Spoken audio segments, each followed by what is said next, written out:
Hello and welcome to a night 2 years in the making. We are proud to present the very first broadcast of Motor City Rockers hockey here in Fraser, Michigan. I'm Ben Slaggy, joined with Brady Beaton. Brady, how exciting is it that we finally have minor league hockey back in the Detroit area? Well, like you mentioned, it was a long time coming. This team originally proposed to play in the 2021 season, and well, if COVID happened or not, it wouldn't have happened that year, but I'm glad that it's finally back up and running, and it's nice to have another team in the state of Michigan that should put a good product on the ice, a natural rival with Port Huron. They'll play 16 times this year. The Fed's up to 10 teams, the largest this league has been, and and I would say all 10 franchises are pretty solid and stable. It's nice to see this league take a step in the right direction and slowly build up to what it is today, especially when the Prowlers first got in this league, 4 or 5 team league, double the size. I'm ready for a fun hockey season, Ben. Yeah, you have to appreciate what Commissioner Don Keeman has done, bringing in 10 teams in this league, making sure the Detroit area has another team as well. I mean, you said it.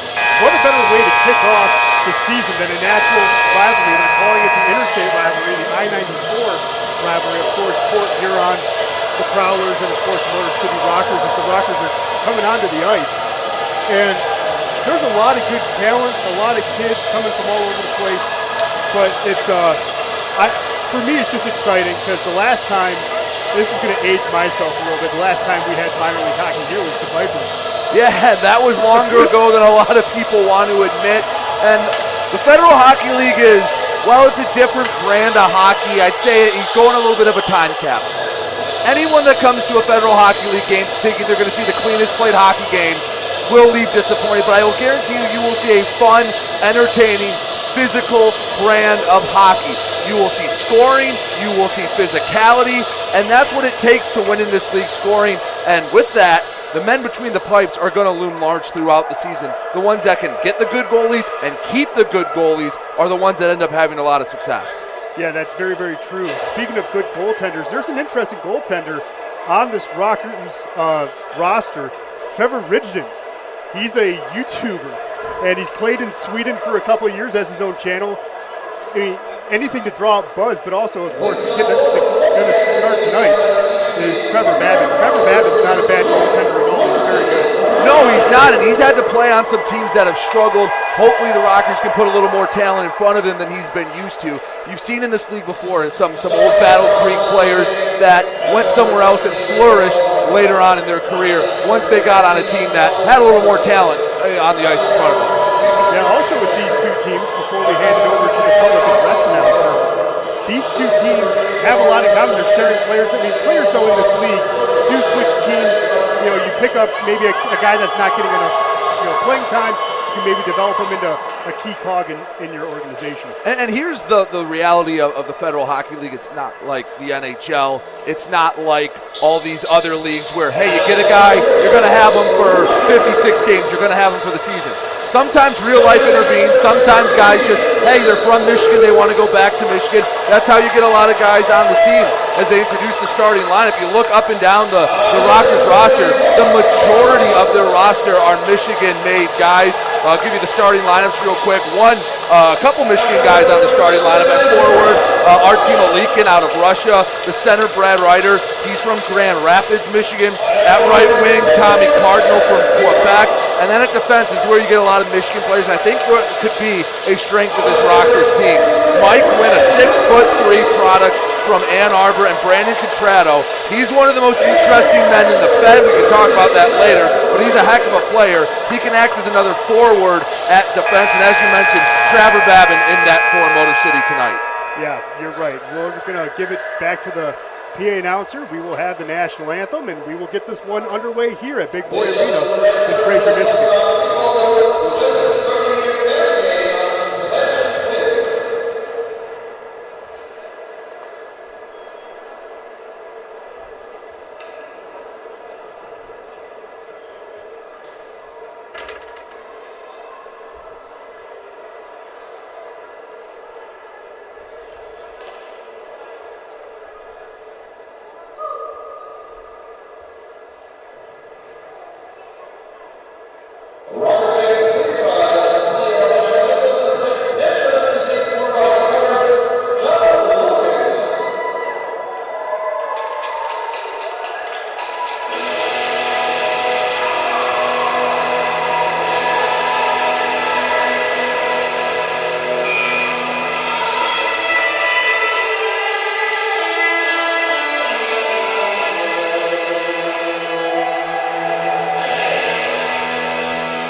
Well, there you go.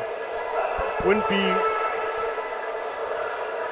a Rockers game without some rock music, would it, Brady? It's a fun way to start off not only the Motor City Rocker season, but the Federal Hockey League season as a whole. You know, you're kind of on the spotlight. You're the only regular season game going on tonight. You have one preseason, but this is you get the spotlight. You're the new kid in town, and you get basically the whole Fed watching tonight. You got time to show what you've got coming into your inaugural campaign. Yeah, it's absolutely amazing. And every game this year, you will have a junior puck, a kid who plays Pee Wee who drops the puck. It's always going to be ceremonial. And it seems like we have a kid today who plays hockey here in this arena for the Big B squad. And right now, right there for a camera opportunity was Everett Thompson. He's joining number 84, Dustin Henning. They shake hands and get ready to do battle in this one. Don't you just love the new uniforms though? I mean, black and purple sometimes can be hard to pull off. You see the Ravens do it well in the NFL. You don't see a lot of college teams pull it off, but the Rockers pulling it off pretty nicely with those uniforms. Well, the key to pulling off an off color like purple is to use it sparingly, and they do. I think both sides have very sharp looking uniforms, and well, it's been a long time coming, but we're about to get ready to start this season. Yes, we are.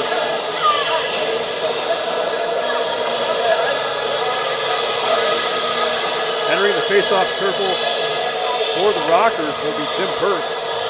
He's going to do battle against Dakota Ulmer. Ulmer actually played locally here in Michigan as we are officially underway. The very first game in Rockers history. Puck at the half wall. The Rockers come out with it. Perks just dumped it ahead. Now he's going to pick it back up and dump it back on the backhand. Little tie up there. Didn't hurt anybody. Henning's just going to survey behind the net before he gets the breakout going. Pass on the near side. That was intended for Ulmer. He couldn't get there. That's going to be a save. Puck is still loose in front. Now it's kicked out behind the net. Maybe a little nerves early on, but if you're Trevor Babin, you want that. You want to secure that rebound. That sat in the crease for way too long. Oh God.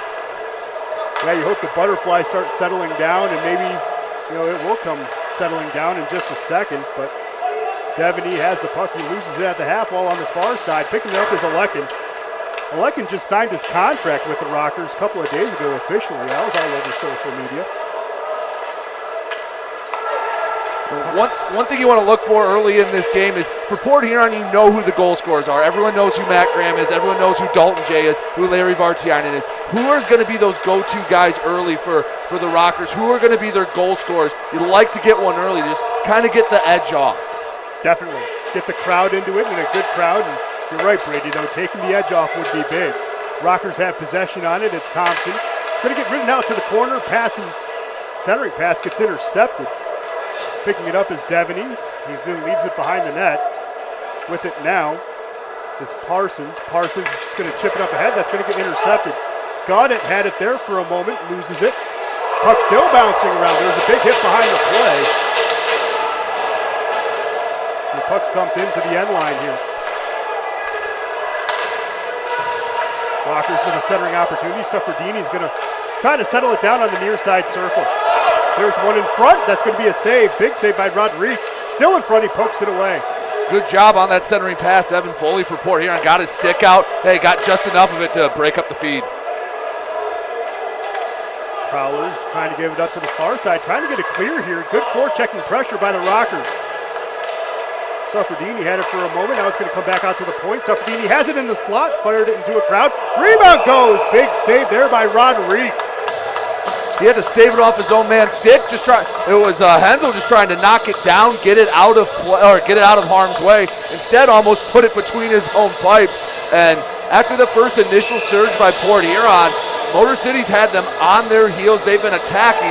We'd like to see that, especially as the line changes start to come out. Port Huron started with their third line out. You see their first line out there now. You want to see how they keep up the pressure with their best skaters out. Definitely. Yeah, that was something that was interesting, starting with the third line, and normally top line goes out, but the funny thing is the Rockers matched. Here's the Prowlers with a centering opportunity. Good save in front by Babin, punching that away. Minnie's going to keep it in, sends it right back. Babin turns that away as well. And that's the danger of having both 92 and 51 in white out there for Port Huron. Some of the leading point scorers all time for Port Huron. They can score, and they can score quickly. You almost saw them in the first 30 seconds of ice time, net one. Here's a pass to Jay. Tries to hold it onto his stick. He can't. He's going to just dump it down, though. Picked up by Marit. Now it's dangerously in front. The Rockers looking for a clear. Punched out. On the stick now, Alekin. Alekin tries to dangle around. He's going to be ridden to the boards instead. Rockers trying to get that forward checking pressure. Maybe try to work on that bail back into the neutral zone a little bit. Clausen on a D to D. That's going to be moved back through the neutral zone. Touched at the timeline, and the Prowlers will just dump it on in. So far, you can really tell, Brady, both these teams just kind of feeling each other out, trying to find tape-to-tape passes. And here's the Rockers with an opportunity. Rodriguez with a save. Rebound still loose. I think that's incidental, but they're still going to call interference here. We'll give her a first fight. 3:54 into the period. Now we have another one in front. Danik Rodriguez, though. You saw his head kind of bounce on the crease and then the helmet pop off. I hope he's okay. Yeah, it didn't look intentional, but most officials are going to call that.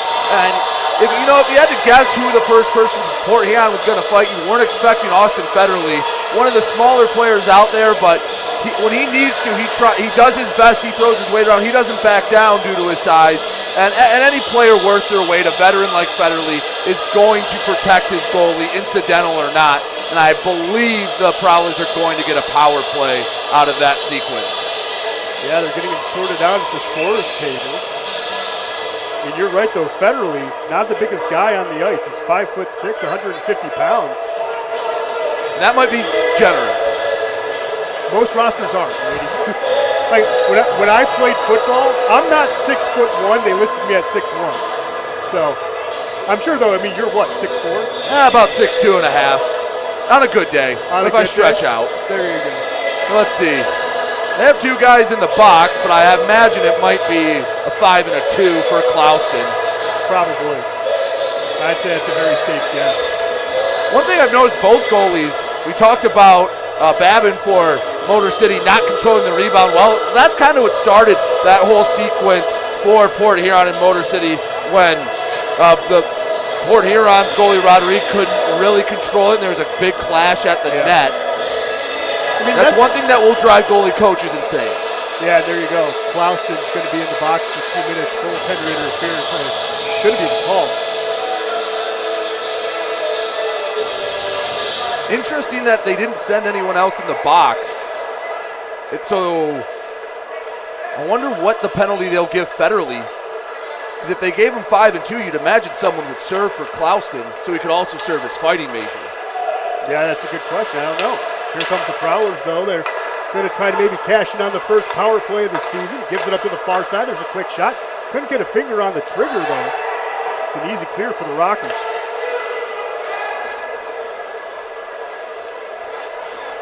Prowlers looking to get the breakout going. It's going to be passed on the near side. Puck on the stick of Barrett.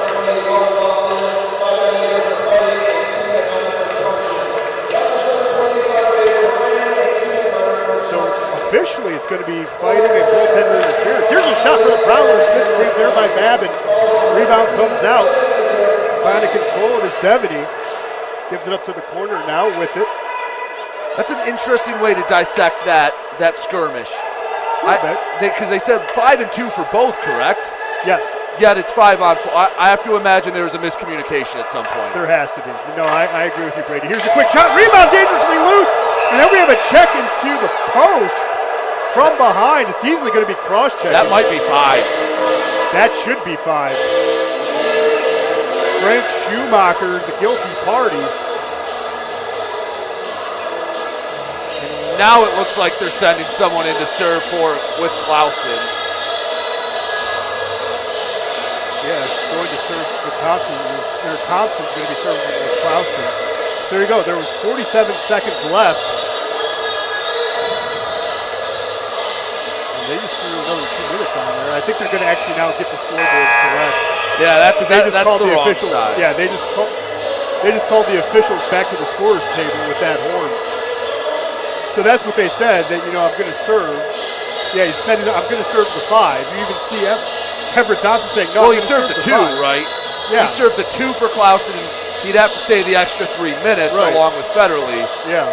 So the 2 should go on the Prowler side. It should. Opening night for everyone. Ring rust is all over the place.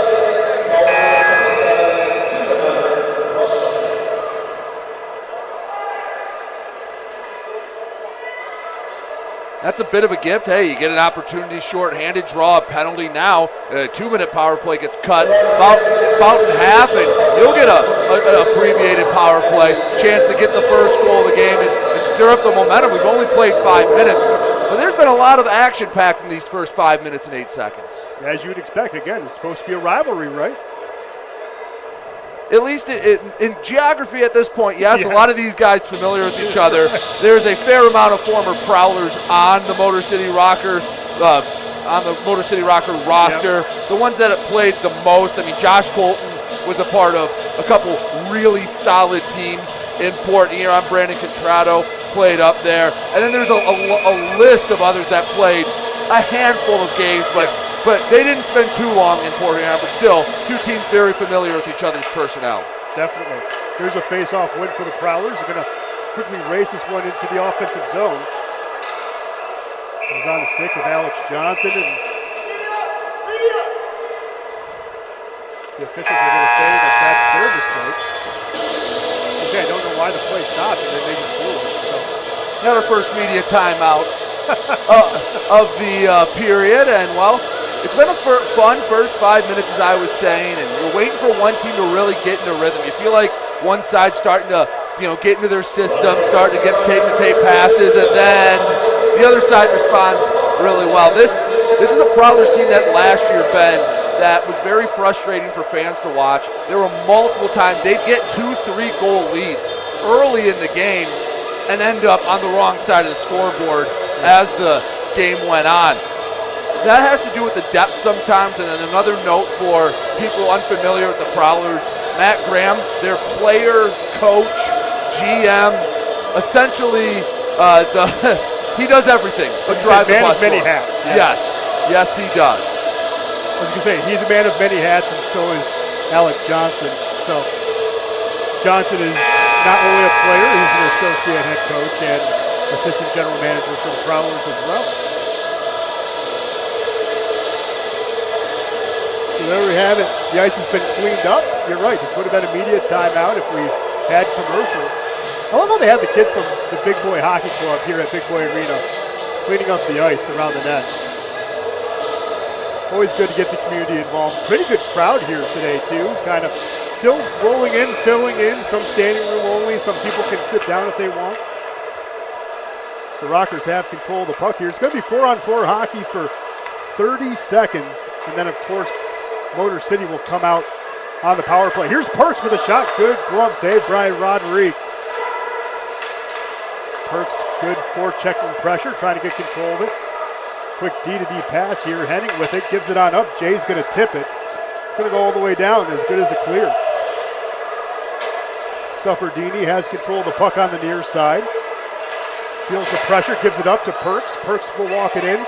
Bartlett now with the puck on the near side, just gives it down to the end line. Perks picks it up. Now it's the power play. There's a shot. That's going to go wide. Just trying to get pucks on net right now. Again, when you have a goalie like Rodriguez that's giving up rebounds, just throw the puck at him. Good things are going to happen. Oh, yeah. Any hockey coach will tell you that. Put the pucks on the net and crash. Speaking of hockey coaches, the head coach of the Rockers, Gordy Brown, was at Northville High School for the past couple of seasons, but don't let that fool you. He actually trains a lot of players when he's not coaching. So he's trained a lot of players that have played junior and college hockey. Here's a good look. Contrato with a shot. It's going to be a big save. Those are the looks you want for Contrato. He's a guy that you want manning your power point. You want him at the top, at the point, taking shots like that. If they can get the puck on 90 stick with looks like that, they'll have success on the power play. Yeah, Contrato's one of those offensive defensemen. He can play both forward and defense. That is how he's listed on the rosters. The puck's still bouncing around. Here's Perks with it.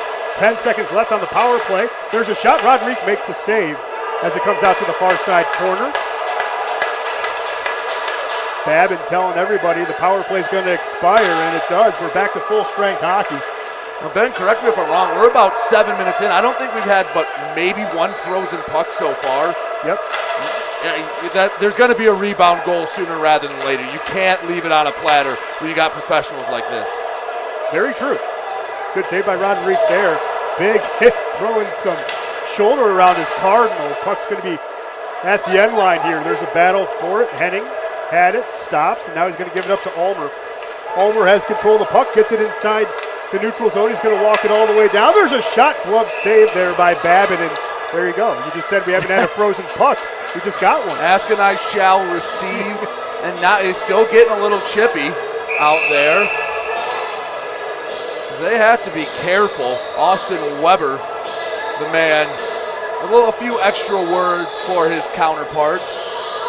Motor City right now out shooting Port Huron 12-5, and I'd say 2 or 3 of those 5 for Port Huron came in the first 60 seconds of this game. Easily, very much so. I mean, Motor City's been having good puck possession. That's what you want. Yeah, Gordy Brown officially took over the head coaching responsibilities of this team in August. They've had a training camp. They've had a couple of practices. He always has his players playing tough within the system that he generates. Motor City getting it all the way down. Gaudette overskates the puck. Now he's going to be pinned in the corner. Puck's going to come out to the point. Thompson gives it up to the far side. There's a quick shot by Colton, and that's going to be turned away. Suffredini tried to get after that one. Now it's going to be numbers. Here come the Prowlers the other way. It's going to be good recovery there by Colton to get control of the puck. Oh, deflected in front. Whew. Babin closed that 5-hole just at the right time. Especially when that first line's out for Port Huron, like you saw, they'll try to leak out. They'll try to force those odd man rushes. Sometimes it hurts them. Hey, sometimes they try to get too offensive. They get numbers going the other way. But when they get on the same page, Port Huron can be a dangerous team with how aggressive they are working the other way, especially when you see Dalton Jay on the ice. Yeah, I was going to say, Evan Foley was one who deflected it into Babin. There's another shot that just goes wide. Rebound at the near side half wall. Bartlett flicks it ahead. That's going to be dangerous, and just swiped at there by Marit. Puck's going to come around on a bank. Getting control of it now is the Rockers. Another way to date myself, the last team called the Rockers here in the Detroit area was an indoor soccer team. Probably a while ago. Yeah, they played out of Cobo Arena. That was a while ago then. I was going to say, I'll be 37 in about 3 weeks, so I'm up there. But we're almost halfway through this first period. Again, puck possession's been pretty good as the Rockers will send number 21, Brad Reeder, into the face-off circle.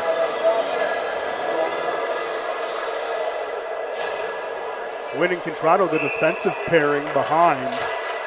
Contrado gets the puck. It's just going to cycle it down. Oh, gets a bank pass. And right there at the far side post.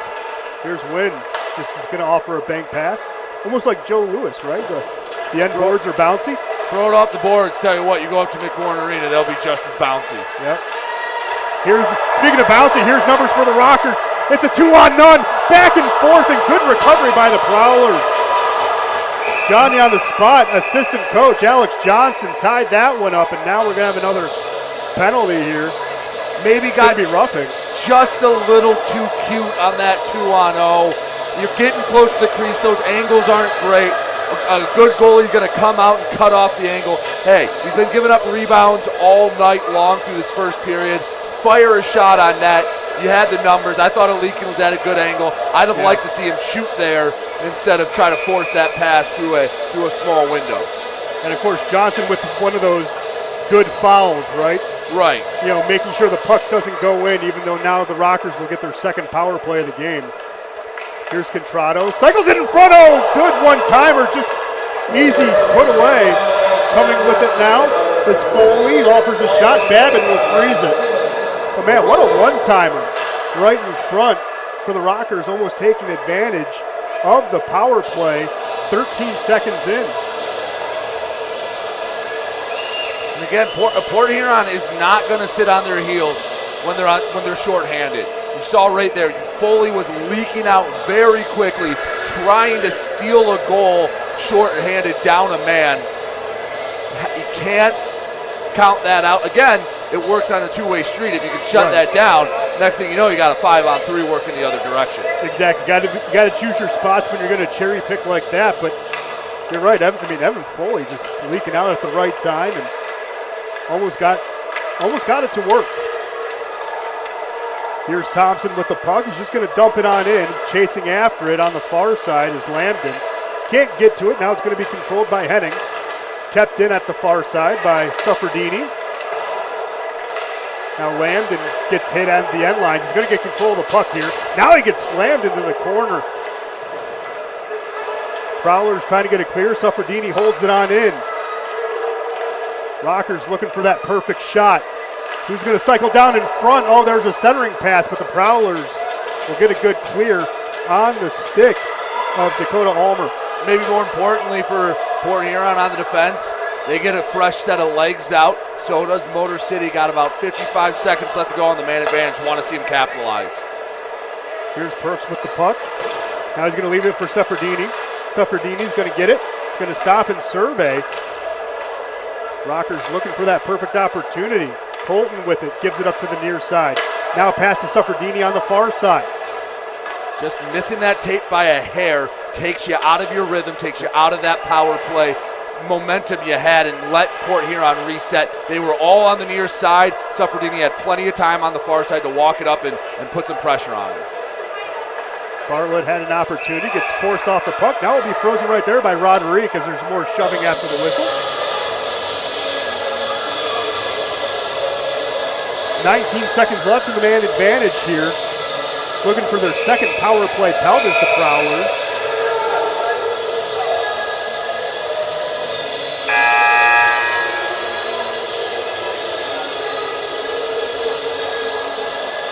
We'll have another stoppage for snow removal.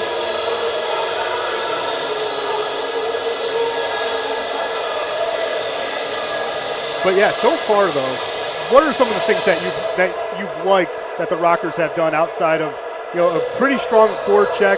As you said, tape-to-tape passing could be a little bit better. What are your thoughts so far as we're halfway through the first period in a 0-0 game? Well, I like that when Port Huron has gotten their opportunities, they get essentially one, and then they get the puck out of the zone. They attack the other end, and they don't let the puck stay on their side of the blue line for too long. And when Motor City has it, sometimes it's the double-edged sword. Sometimes you think when it doesn't work, you're getting too cute, but when it does, it's a thing of beauty, and you go, that's what we want from it with all the extra passes. I like that they have picked their spots to try to be cute and fire it on net. Just got to get that first one in, because right now Rodriguez faced a ton of shots so far through the first part of the game. He has faced a load of them as I trying to get the official stats to reload with the looks like 14 shots for Motor City. Sometimes goalie can get into a rhythm, even though, he took that big shot earlier. Doesn't seem to affect him too much. No, so far he's been handling the moment pretty darn well. Perks is going to be in the face-off circle for the Rockers on the near side. He'll go up against Matt Graham, the head coach. Head coach gets a win, and the Prowlers get a good clear. Should just about kill the power play. Yeah, that was a big face-off win for the Prowlers. Rotondi gives it up to the far side. Now he's going to get it back. Gives it up to Clouston on the near side. Has a centering man and can't connect tape to tape. Crashing there was Makima. It's the Prowlers now looking to flip the ice the other way. Here's Jay with it. Drops it to Johnson. Johnson's going to be pinched off at the wall. Now the Prowlers get control of the puck, and now Motor City's going to get a clear out of it. Just an errant puck. Going back to retrieve this one is Gino Mini. Mini out of Richmond, Michigan. He's going to just settle it down, and we'll have a little switch before the breakout happens. Jay's going to tap it. Motor City will just pitchfork this one back into the Prowler end. Reeder has an opportunity. There's a shot. Oh, as you said, Bouncy goaltenders, they don't absorb, they deflect. No, and even there, Rodriguez is able to fall on it, but only after a short scramble. Motor City's gotten a few turnovers inside the Port Huron zone. You're just waiting for that first one to find twine and connect, because you feel like they've had good opportunities here in the first period. Yeah, so far shots favoring Motor City. There's another one. Now 15-7. One more pushing and shoving. I know number 8 says Letty. That's Elias Thompson. Yep. But it seems like after every whistle, there's a few more words, a few more shoves to go on. Both teams are finally ready to see a different color uniform in front of them. Oh yeah, I mean you can see Elias Thompson just keep jawing back and forth. Might be trying to start something. I think he's ready to drop some gloves. Here's a good win. Win gives it to Contrado. There's a shot into a crowd. Prowlers get a good little clear there. Coming with it now is Veratinen. He loses it though. Motor City trying to keep it in the neutral zone as the Prowlers now are just going to dump it right back in on the stick of Veratinen. Wynn's going to pin him there behind the boards. Now picking this one on up is Reeder. Intended pass to Thompson. He's not going to play it. And, ooh. Would have been offside. Yes, it would have. Had to abandon it. Yep. Nice poke check. I like the gap integrity here for the Rockers as well. They're doing a good job allowing that spacing between man and puck not to overcome it.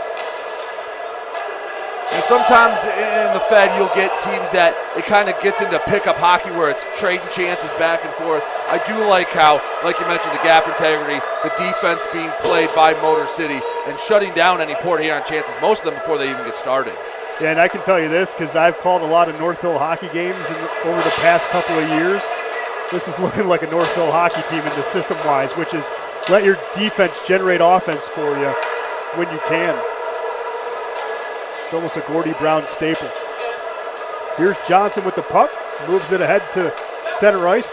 Can't be cleanly collected as the Rockers try to get it there for a second. Now Minnie with the puck, gives it back up to the neutral zone. Johnson can't touch it, so it's going to be icing. No, they're going to wave it off. Maybe saying Colton could have played it before, picked it up behind the net. I agree, that's what it could have been. Here's Seferdini keeping it in, fires it into a crowd. Perks now coming to the near side to get control of the puck. There's a battle for it. It's going to come out on the stick there of Martin. Martin will just dump it on in, and Babbitt will play it. Getting control of it now, Makima tries to flip it ahead. Good play by Port Huron to get control of the puck. Jay tries to get it off the bank pass. Now he has it. Surveys. There's a centering opportunity. No one's there. Prowlers overskating the puck a little bit. Now they're trying to just settle it down. Parsons just offers an opportunity into a crowd. Prowlers retain possession though. Giving it up to the far side. Picking it up now is Makima. Makima is going to flip it ahead to Perks. He'll settle it down at the timeline. Now he enters the offensive zone. Absorbs a hit. Can't fully get control of the puck. Now Devaney with it. Prowlers with a good look in the slot. Better save there by Babin. That's one man you don't want to see with the puck in that spot, Larry Vartiainen. He has some of the best hands you'll see in this entire league, and he almost was able to get the first goal of the game.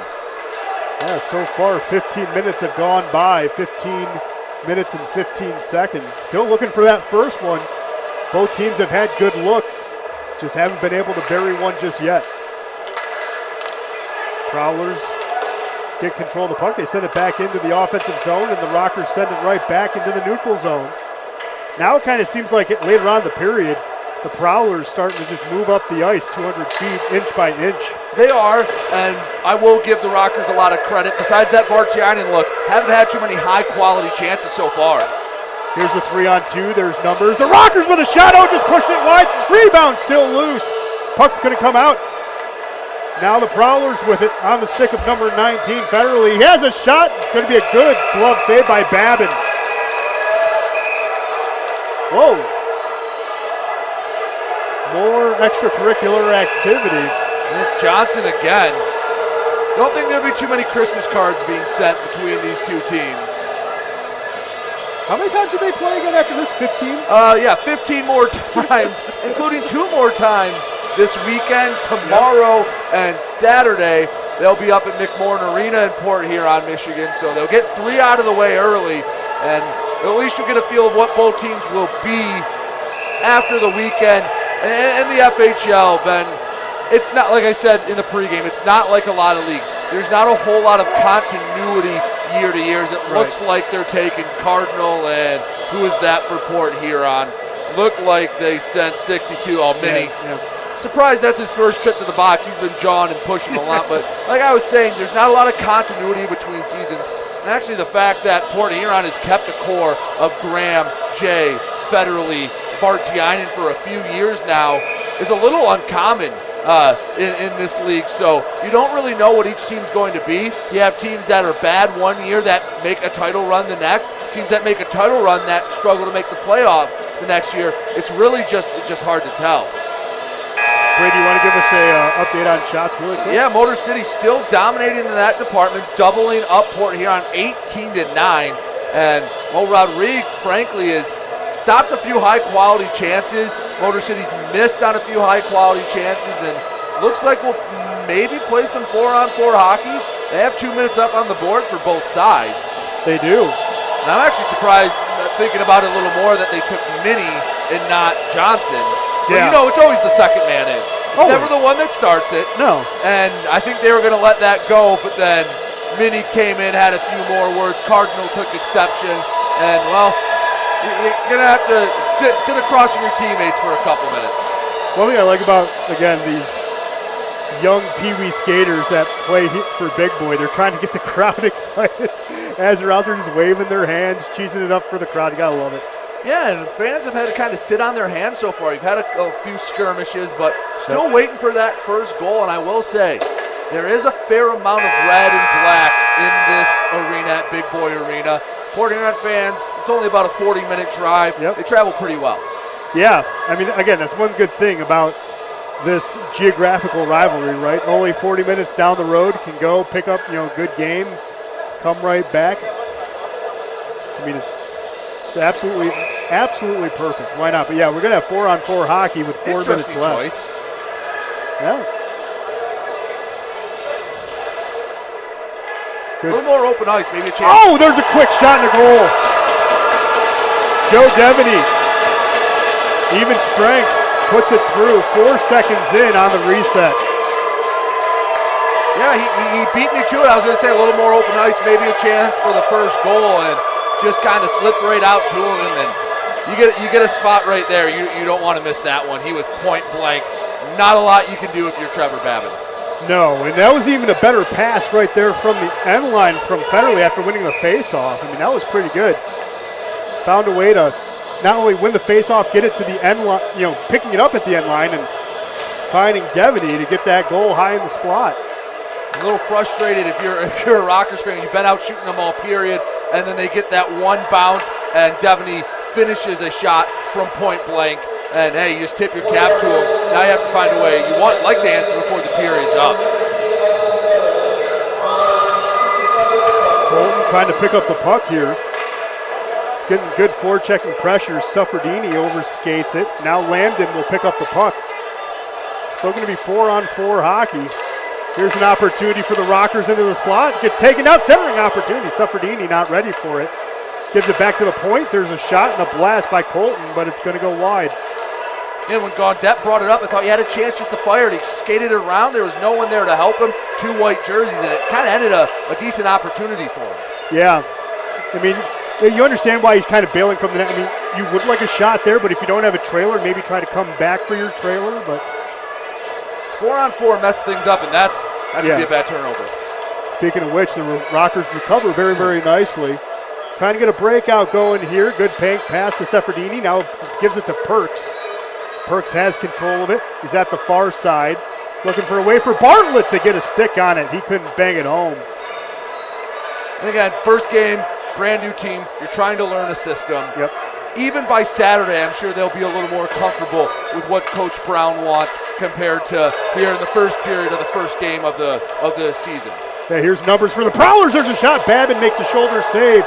Perks comes out with it. It's a 2-on-2. Him and Bartlett. And good poke check away there by Henning. Man, Henning just was right there on the bail, was playing good gap, and then just got a stick on it. And when the Rockers get it in the Port Huron zone, it seems like there's just a trio of white jerseys triangulating the net, saying it's got to go through 3 or 4 of us before it finds the net. Definitely. Everyone's back now. It's going to be full strength, 5-on-5 hockey for the last 2 minutes here. Dumped in by the Rockers. It's going to be settled down by Roderick. Picking up the puck is Parsons, gives it up to the far side. Gagne had it for a second, gives it up now to the near side.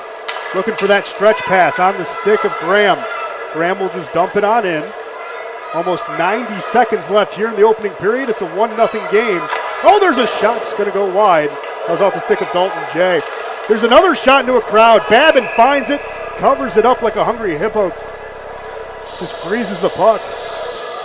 Man, but now again, we're seeing every 30 seconds of this period, we've seen the ice tilt just back in the Prowlers' favor. And, it's something that, again, to your credit, to your point, Brady, they are just keeping in, just knowing the systems, knowing where guys are going to be, knowing where the stretch pass opportunities are. You can definitely see that they're trying to take advantage of a more, I won't say inexperienced team because this team has experience, but maybe not chemistry just yet. Yeah, and they now brought the shot total a little closer. They up to 12 shots now in the period for Port Huron, and even just about 5 minutes ago, Motor City was basically doubling them up, and they've had all the opportunities the last 4 or 5 minutes or so. Yeah, like I said, every 30 seconds, it seems like that ice is just going to tilt a little bit more, and it's almost like that quicksand effect, right? You don't want to over-try and try too hard to get that first goal. You just want to play your game, stay within your system, and see what happens. Here's Gaudette with the puck. Oh, just leaves it at the doorstep. Prowlers will take it over. They'll have numbers. They almost have a 4-on-3. Prowlers getting a bank pass to the far side. There's a shot. Babin will just turn it away. Rockers just looking for one final opportunity, flipping it to the far side. Here's a good look. There's a shot. Easy save by Roderick. Offering that one was Everett Thompson. He was the one who settled it down and offered a shot. But Roderick just had him in his crosshairs the whole time. And give a little bit of credit to Port Huron. Some of their offense has come from back on their own blue line, doing a good job, not letting Motor City get into their system, get into rhythm, getting those poke checks in. As soon as they get the poke check, they know there's 4 white jerseys working the other way. You just have to find one of the tapes of their sticks. Exactly, yep. So getting kicked out of the face-off circle is Ritter. Instead, the Rockers will still win it anyways, and here's a shot. It's going to go wide. Rebound loose, and it's going to be slapped at, and it's going to go into the safety netting. Maybe a first-game souvenir for a kid. Look at that. Come to your first game, get a puck.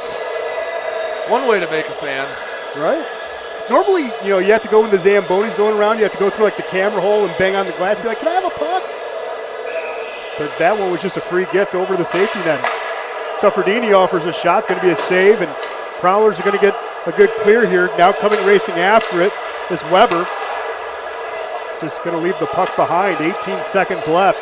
Can the Rockers maybe get a goal before going into the locker room? Prowlers doing a good job pinning to the corner. Bartlett trying to dig this one out with Reeder. Killing time, 5 seconds left. Pass to the near side. Maybe you want a shot there instead of a pass. Brad Reeder looking maybe to do a little too much. But either way, after one, it's a 1-0 game. It's still close. You've had opportunities all throughout the first period on Danik Roderick, and just Roderick's been doing a good job keeping that puck away from the net. Yeah, and if you're Gordy Brown, you're going into the locker room and you're telling, hey, trust the system, keep working, keep doing what you're doing because you have the opportunities. You've had good chances on net. Hey, the other guy's getting paid too. Rodriguez getting a game check too. He's playing well, but what do? You just got to keep throwing the shots on net. It was a bouncy puck in the first period. I expect it to stay bouncy in the second. Crash the net, and maybe you get a cheap one, maybe you get one in off of a shoulder or a skate, but just get one somehow and tie it up because Port Huron was able to find the way to just find one on a nice pass from Federley that set up the only goal of the period from Davini.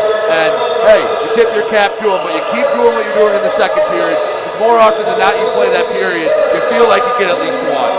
Yeah, I mean the opportunities have been there. Just like I said previously, you just don't want that quicksand effect, right? Where you're working too much and you keep sinking. And I think also one thing too, before we step away and catch our breath here, is they are going to do a closest to the dot challenge here to see where those pucks are landing.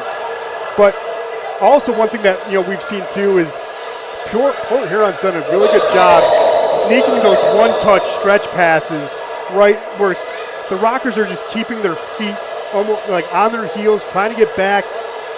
You don't want to give up too much as you're trying to create that attack. You want to make sure your defenders are staying near the blue line, maybe creep up a little bit on the blue line. But what do you got to do, maybe, Brady, to negate that? Because, I mean, we've seen now 4 or 5 quick touch passes from about the dot all the way to the point, and it's led for some, uneven numbers for Port Huron to get those scoring chances. You just got to know, hey, when you cross the blue line, you can't all crash. You can't all think you got a chance to score.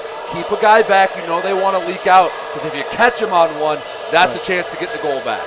Right, exactly. So hopefully a little bit more scoring opportunities. Maybe the Rockers get one back. We will find out in about 16 minutes or so. Until then, we'll step away. We'll allow you to catch your breath as well. You are watching Rockers hockey on the Rockers TV network. We'll be right back.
All right, welcome back here to Big Boy Arena. Almost ready to get the second period underway here between the Rockers and the Prowlers. And if you do come down to Big Boy Arena, one, you're more than welcome to. Two, bring your kids. There's a really cool Genesis Credit Union Kids Zone that has a goal shooting contest, a cornhole contest, and then of course there's along the back wall a Rockers logo backdrop. If you want to take a selfie there, you can definitely take those and, you know, immerse yourself in the pageantry that we're trying to bring you here in Fraser, Michigan, as both teams coming out onto the ice. And what adjustments would you make, Brady, between the first and second period if you're Coach Brown? You know, really, I wouldn't make a ton. I thought Motor City played a pretty clean first period. The one goal from Port Huron, hey, your defenseman was out of position. Federally sent a nice pass out in front, and the guy buried it. Not much you can do there. Hey, you say, make sure you know where you are. It's a 4-on-4 situation. I'm not too worried about that. I liked a lot of the opportunities that Motor City had and the Rockers had in that first period. Just kind of keep attacking the way you have been. I didn't like how Port Huron was starting to flip the ice a little bit at the end of the second.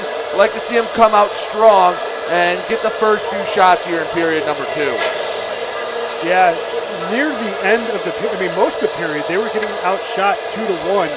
At the end of the period, they started to really tighten up the shots on goal. The end of the first period, shots on goal 18-13 in favor of Motor City, but they were at 18, Brady, with about, 8 minutes left in the first period, I want to say? Yeah, not a lot of good chances, and the one they did have, they missed well wide of the net.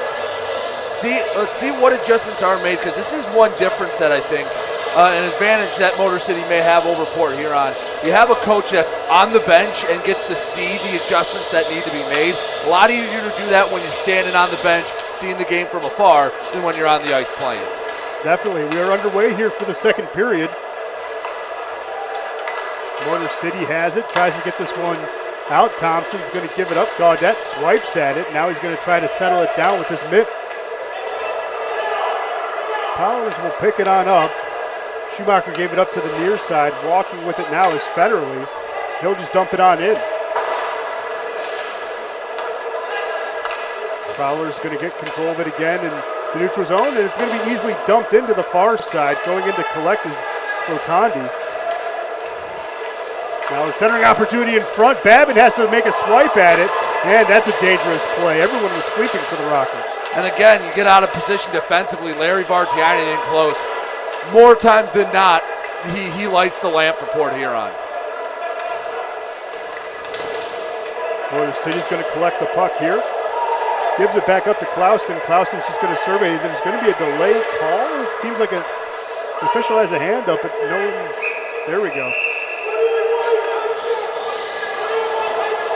High stick will be the call. It looks like the guilty party is Austin Weber. And everyone was confused on that one.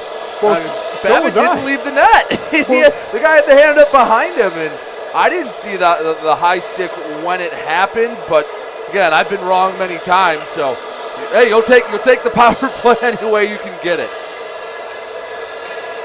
Yeah. 1 minute, 8 seconds into the second period here, as Motor City trying to find its way on to the scoreboard. They've had opportunities. Don't take a dumb penalty on the face-off. You just got the power play. You're down a goal. Don't take a dumb penalty and flip the momentum again. Akima has it. He's in the corner. He's going to look, give it up to the point. Contrado now with it on the near side. Just cycles this one down low. Lambden getting control of it. Gives it back up. That was a pass intended for Contrado, and now Babin's going to have to come out and settle down the puck for Wynn. Here's Bartlett, picks it up, leading that breakout, crossing the timeline as he races into the offensive zone. Bartlett at the circle. Had a trailer, didn't pass this one up as he absorbs a hit. Looks like the net came off. That's what it looks like. That's a break for Motor City. Oh. Yeah. More pushing and shoving. And both players are going to go to the box. Yeah, the officials had enough. Yeah, Brian Parsons will go to the box, and so will Ross Bartlett. The refs are just trying to establish order, and, They've let a lot go. Yeah, they've let a lot go, but, usually when the play's over and they're still jawing back and forth. Not just when the play's over, they're in the box. Oh, yeah, they're still going at it. Ross Bartlett is almost saying, do you want some? Like it's almost like, this could get interesting. They could. He keeps saying, do you want any? So they're both going to settle down, and here's a face-off on the near side. It's going to be controlled here by Henning as he gets an easy clear for the Prowlers. Minute 13 left here in the man advantage. Motor City, again, this is their third power play of the game. Trying to cash one in. You can see the pressure Jay and Graham put on in the Rocker zone. They're trying to force a turnover, steal a goal. Why not? Cardinal just dumps it down to the far side. Puck's still going, and it's going to be easily cleared on the stick there of Graham. And when you break that pressure, you have to have crisp passes. That's the opportunity you have to score yourself. You can't let Graham and Jay get back and that forecheck be able to return. I agree. Here's a good look. There's a shot and a save by Rodriguez. Rebound out in front. It's going to get pushed down the corner. Contrado pitchforks this one to the near side. Minnie's going to pick it on up. Gives it all the way to the blue line, and chasing after this one is Josh Colton. 18 seconds left in the man advantage. With it now is Ulmer. Ulmer has a look in front. Oh, can't find the stick of his teammate Dalton Jay. That was a dangerous opportunity. It was, and that's not what you want to see out of the power play. Maybe one shot, that's about it on the man advantage for Motor City. Yeah, Colton tried to get a finger on the trigger. He couldn't fire his gun. Because that was an easy power play pelt for the Prowlers. That's now their third of the game. So they tried to move the puck into the neutral zone here. Motor City, Suffredini gives it up to the near side. Colton back to Suffredini. He's just going to tip it, now glass it. Thompson will settle it down.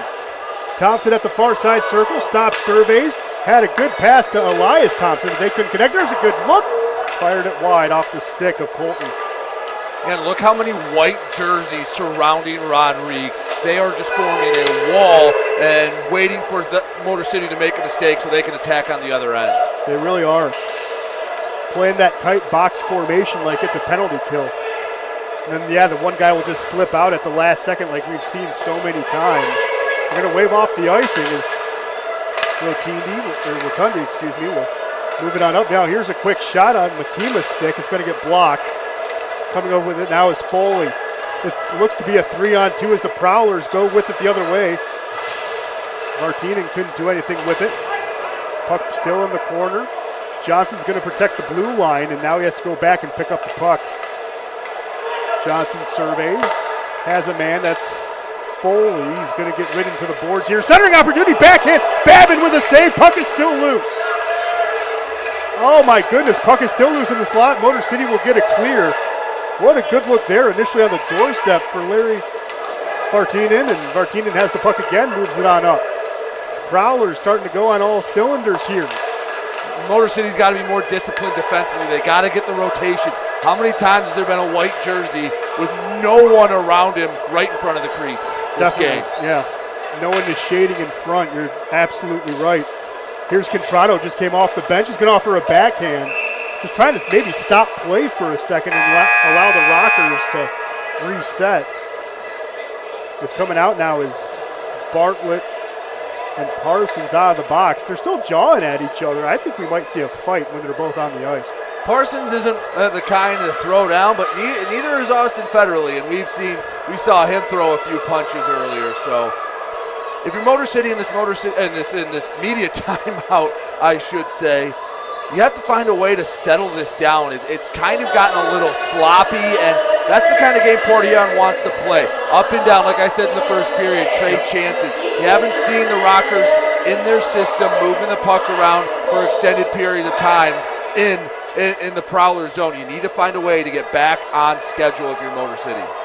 Yeah, Motor City, I mean, you're right. They are just struggling to find any offensive rhythm right now, and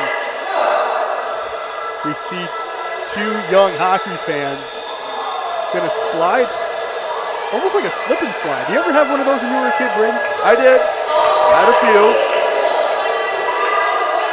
So I guess you just run and jump and see how far the raft takes you. That's a new one for me, Ben. I've never seen that before. It is a creative game to play mid-period. It's a fun game to play. I mean, I've been on a slip and slide a couple of times. Those things hurt if you're not prepared for any bumps in the grass, but I've never seen a jump and slide raft and see how far you can take it. That's pretty creative. No, I haven't either. And well, out of this timeout, I want to see who keeps the momentum going, because Port Huron, really since about the 5-minute mark of the first period, have been forcing the issue. Have to find a way to flip it, because I thought Motor City won the first period for the most part, but Port Huron had the goal. Now feels like Motor City's back on their heels, haven't been able to get any high-quality chances. It's been very easy for Rodrigue in net. It has, and that's what Coach Brown has to figure out, solving the Rubik's Cube. That is Danek Rodrigue.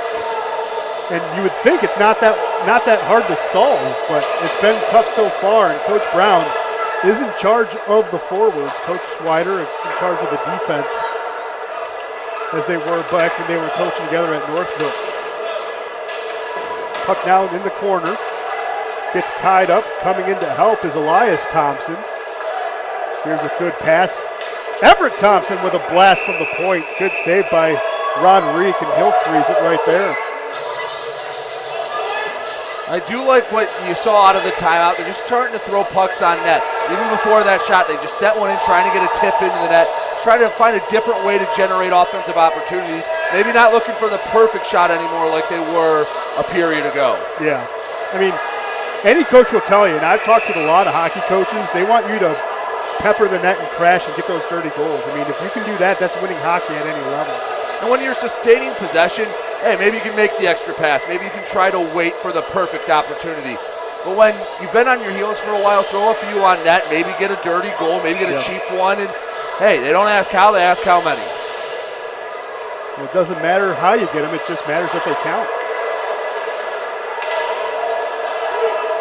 Contrado tries to get control of the puck, and here's numbers again. It's a 3-on-2 for the Prowlers.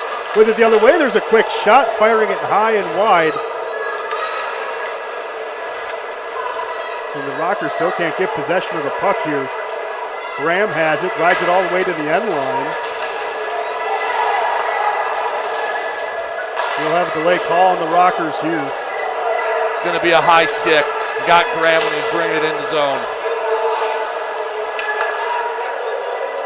Prowlers looking for a way to get one here. Federley fires that one, and Babin makes a glove save on the line drive. And it's going to be slashing, they say. Tomato, it's 2 minutes either way. Yes, it is. This will be on Cade Lambden, the 23-year-old out of Newport, Michigan.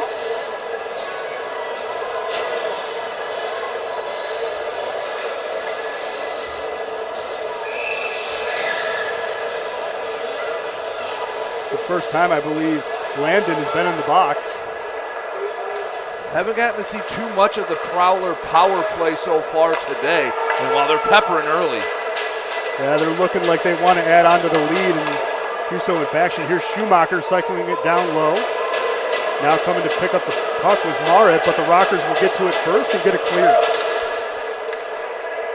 Rodrigue left it there. Federley will pick it up, looking for that breakout.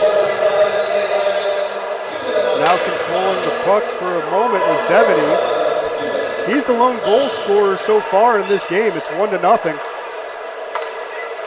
There's a good look from the point. Another glove save by Babin. That was off the stick of Austin Federley. Babin's been seeing the puck well, especially here in the second period. Not as bouncy as it was for him in the first. He's grabbing the puck. He's holding on to it. And a couple nice snags the last couple of shots for Port Huron. don't want to let them set up. Now that they have their top power play line out, Port Huron's itching to go up 2 scores. Good face-off tie up in the far side circle. Bartlett will get the clear. Babin, we were saying, is a good goaltender. He won the league MVP when he played in the Greater Metro Hockey League in Ontario. He sees another one just go whiz past him. The MVP of 2019 in that season. Of course, he was a 2-time All-Star and was goalie of the year in 2019 as well. Here's Johnson's going to cycle it down low. Now, couldn't get a finger on the trigger there. It was Vartman. Now we have another tie-up, no call. They're going to just let play continue. Thompson tries to board this one out, and he gets it through. Bartlett's offering chase. Johnson doesn't feel him. Now he sees him. 35 seconds left in the man advantage. Vartman gets it on the near side. Tries to dangle around, loses control of the puck. Good back pressure there by Clouston. 20 seconds left. Maybe one final push for the Prowlers. Vartman blows a tire, picking it up now is Jay. Time not on their side. Here's Foley. Gives this one up to Federley on the near side, drives it to the end line. 5 seconds left. The Rockers are going to get a clear out of it. That's a really nice kill for Motor City. And didn't give up too many opportunities, keeping the score even for now, at least. Yeah, that's a really good kill. You're right. Motor City trying to maybe use that momentum. There's a quick shot on the near side. Thompson will pick up the rebound. Tries to get this one out. Oh, there's a high stick, and that's going to be a call. Oh, my goodness. Lambden picked up the puck. And right when he picked it up, right at the RU logo, he took that stick right to the face. And he's going straight to the locker room. Yeah. Let's see what they give Foley. I mean, that's incidental. I mean, I don't see anything more than 2 minutes upcoming here. But yeah, Lambden picked up the puck and then just got his stick right in the mouth. I think he's saying he wants 4 because I think he's saying he drew blood. So I think he's trying to politic for an extra 2 minutes. He's going to the locker room. I'm assuming he got cut up a bit, or at least something to do with his equipment. I have to imagine he came back out. He's trying to get an extra 2 minutes up on the board. Yeah, you can see the official saying it's 4. Well, yeah, he's saying it's 4. Double minor. Double minor. You're right. The officials with the 4 fingers up. Alex Johnson letting him know from the Prowlers bench he does not agree with the 4-minute, the double minor call. Well, Johnson had the best look at it. It was right in front of the Prowlers bench. But yeah, you can hear him all the way up here. He's not a happy camper about that. It's going to be, 4 minutes. Evan Foley, the guilty party.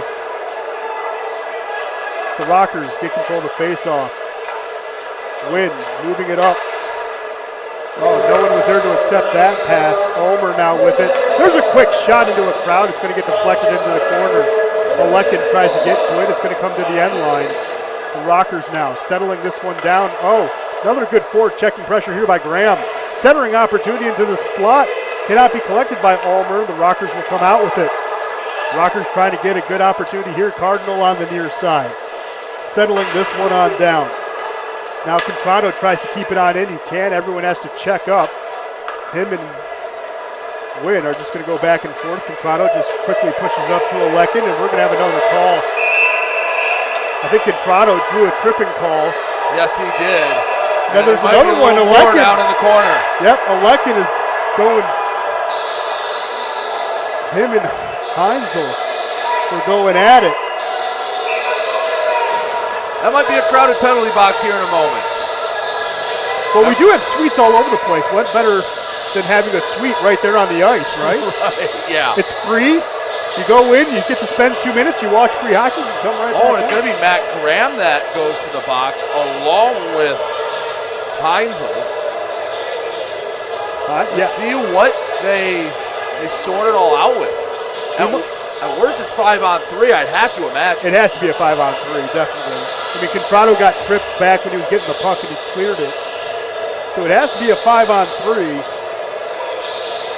They have to find a way to get back on the same page. You're out of sorts on the last power play in the first 45 seconds of this one. It hasn't looked crisp. I know it's a new system, but this is a golden opportunity to net that first goal. A great opportunity to tie this game up. Heck, maybe even take the lead with how much time's put up on the scoreboard. Yeah, definitely. I mean, you're right, Brady. This is the perfect opportunity. Looking for a way to get back into it. A 5-on-3, even a quick goal. Tying it up, why not? And right now, Thompson and Henning are just talking with the officials, as they will be the mediaries and the messengers. Is that 2 more on Port Huron? So is there going to be another 2 minutes once the first penalty comes off the board? Because there's 3 Prowlers in the box, and there's nobody from Motor City. Yeah, that's a good call there, Brady. I don't know.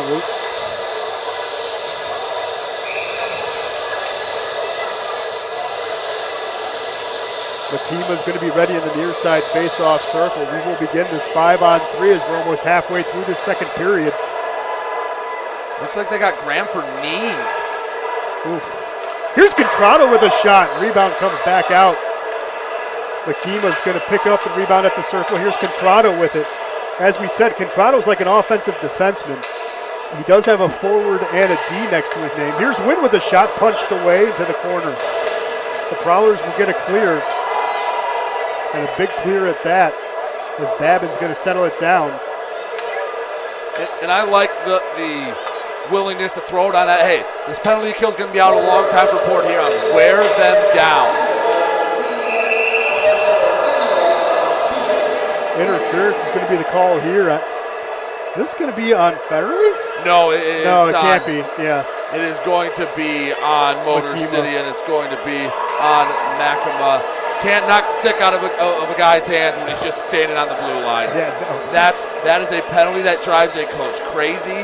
You had at least another 80-some seconds of 5-on-3. Now instead, you give up a man advantage, and, well, yeah, a great chance to tie this game up just becomes a nice chance. Couldn't have said it better myself, Brady. And you're right. And plus, not only did he carry the stick out of Federley's hand, he then kind of just pulled him along with him too. So even if, even that's going to be interference all day, any day. It's going to be a 4-on-3 now. It's Motor City again, still trying to crack the scoreboard for the first time this season in their home opener. Thompson looking for a centering opportunity, can't find it cleanly. Now Suffredini has it at the point, gives it up to the near side. Colton surveys, stops. Now he and Suffredini will switch. Suffredini has it, gives it back to Colton on a D-to-D. There's a shot. Good save there by Rodrigue. Prowlers looking to get this one out. Johnson will get the clear. It's Motor City again, looking to see what they can do here. Reeder gives it up to the near side. Colton takes it all the way down to the end line, gives it back to Reeder. Now Suffredini with it. Gives it back to Reeder. They're still going to survey. Here's Colton with a shot. Good save there by Rodrigue. Thompson surveys. Picks up the puck after it was swatted away from him. Thompson backhands it. Oh, centered in front. That was a good opportunity. Expecting someone to be home. No one was there. Went between 2 black jerseys. Yeah, Brad Reeder was right there on the doorstep. He could have got a stick on it. It would have been golden. There's a shot by Suffredini, and that's going to go wide. Colton sends it down to the end line. Here's a centering in front. Colton with another one that's going to be blocked in front. That was blocked by Matt Graham.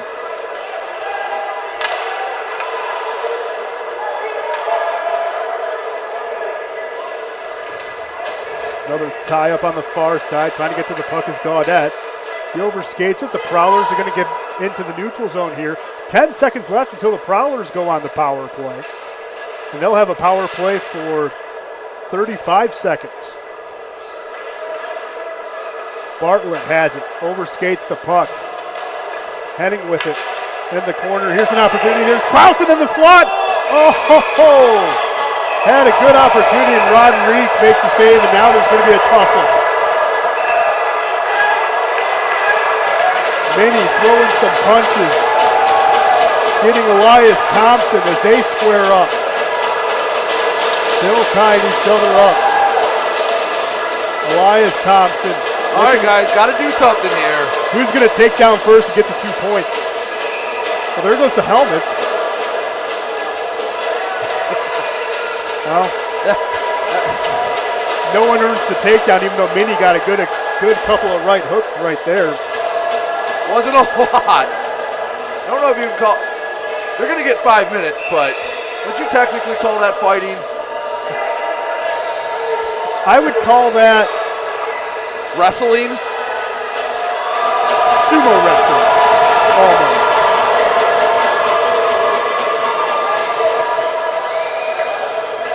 Because in sumo wrestling, you know, you're grabbing each other, right, and you're trying to move each other around, right by the waistband. That's what it kind of looked like. Well, the officials have been busy trying to sort everything out. I'm assuming it's just going to be a couple of 5 minutes. Well, it looks like they're trying to write everything down. I couldn't tell if Roderick may get a penalty for that initial shove. I didn't see what caused it. I saw it out in my peripheral as it was happening. So let's see what they go with. At least Motor City, I'd imagine, would be on the power play for the next 26 seconds. But they've had chances to take the lead. I mean, Von Clausen has the puck point blank. You get the puck on his stick. That's the shot he dreams of. You only get so many of those opportunities in a season, really. And, well, couldn't finish it again. Rodriguez played really well for Port Huron. 26 saves in the shutout performance here through half the game. Well, and it's funny. Clausen has been playing in this league since 2007, has 14 goals in 90 games. He's played for the Mentor Icebreakers, the Columbus River Jackets, and the Carolina Thunderbirds. So he is a guy that can put the puck away. And, yeah, you're right. Dead to rights. I think he maybe thought about it just a half second too long and then fired it. But you don't get 14 goals by accident.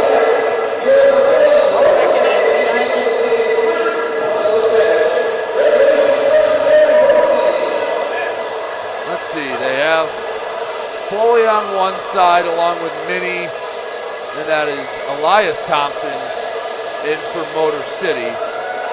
So it looks like offsetting fighting majors. Yep. Well, the penalty list is now about a mile long. Yeah, it's getting there. Yeah, but you're right. They're both offsetting. Quickly, just right now, shots on goal still favor Motor City in this period, 8-5. They're still talking behind that bench there, but so far 8-5, and then overall in the game, 26-18. Ben, correct me if I'm wrong, but no, never mind. I am wrong. Never mind. I'd have thought, and then I realized I was wrong. So I'm going to save myself from embarrassing myself. Thought something was up. It was not. No. Motor City on the power play for 20 seconds here. Everett Thompson has the puck, gives it back. Clauston, we just talked about him, gives it up to the timeline. There's a quick pass, gets batted away. Ulmer has it. He's going to hold on to it. Prowlers and Henning with it now. They'll get one final clear. Ulmer, good forechecking pressure. Clauston's going to have to pick up the puck at the end line. Racing to get this one is Rotundi. Bartlett coming in to help now. Tries to keep it at the point. Clauston tries to flip it ahead. He gets a second opportunity. Moves it ahead to Gaudette. They can't find tape to tape. And that'll be icing. You know, this game's been a little backwards in the sense of when the game first started, it felt like Motor City was in a groove. It felt like they knew where each other was going to be. Some nice passes. As it's gone on, it just feels like the chemistry, it's become more apparent, isn't there yet. It looks like a first game of the season for both sides, really.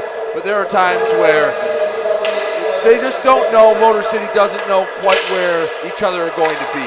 Right, they don't have that extra fifth sense. There's a centering opportunity, one-timer put away there. Devaney gets his second.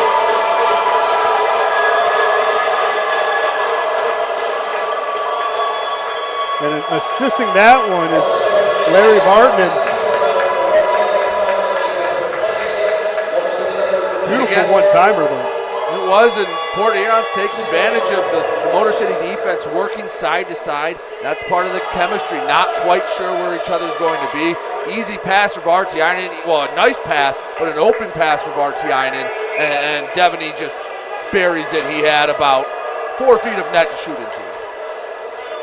Aim small, miss small, right? They had the score wrong on the scoreboard, so we'll have a reset on the face-off. They gave Port Huron an extra goal. There we go. Now they have it correct. So back to 5-on-5 hockey here at Big Boy Arena. The home opener for the Motor City Rockers.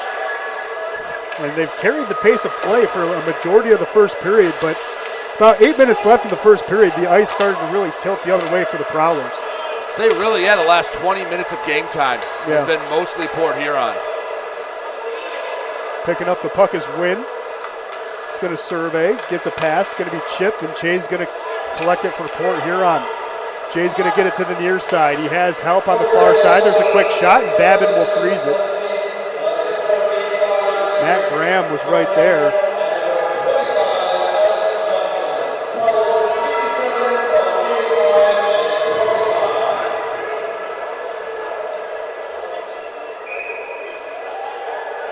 Port Huron hasn't had a great quantity of shots recently, but what they get has been high level. And really, Trevor Babin, the two goals he's given up, can't say much as a goalie coach when you talk to him.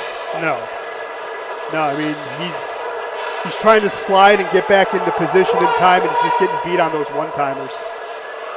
Both goals, quick pass one-timers, and that's been the difference in this 2-0 game so far.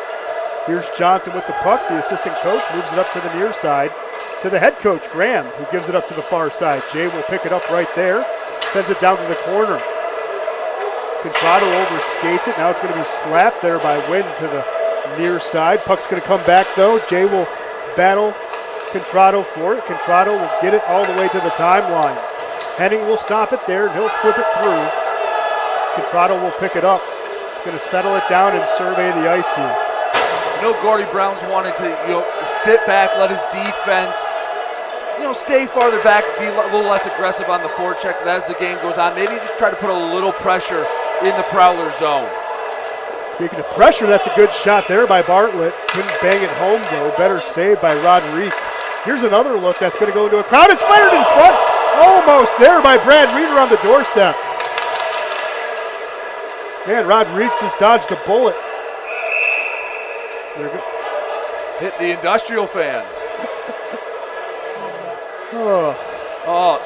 Sometimes when you're playing as well as Rodriguez, you have to get a little bit of luck in. Well, that puck just bounced over the stick of Ryder. Otherwise, it's 2-1. But again, a cleaner pass or just that little. That's the difference between scoring and not. Mm-hmm. And they just haven't had that small difference. Motor City hasn't so far tonight. No. Motor City winning that one, though. Suffredini's going to fire that one high, and it's going to go out of play. That was a big difference. Yeah.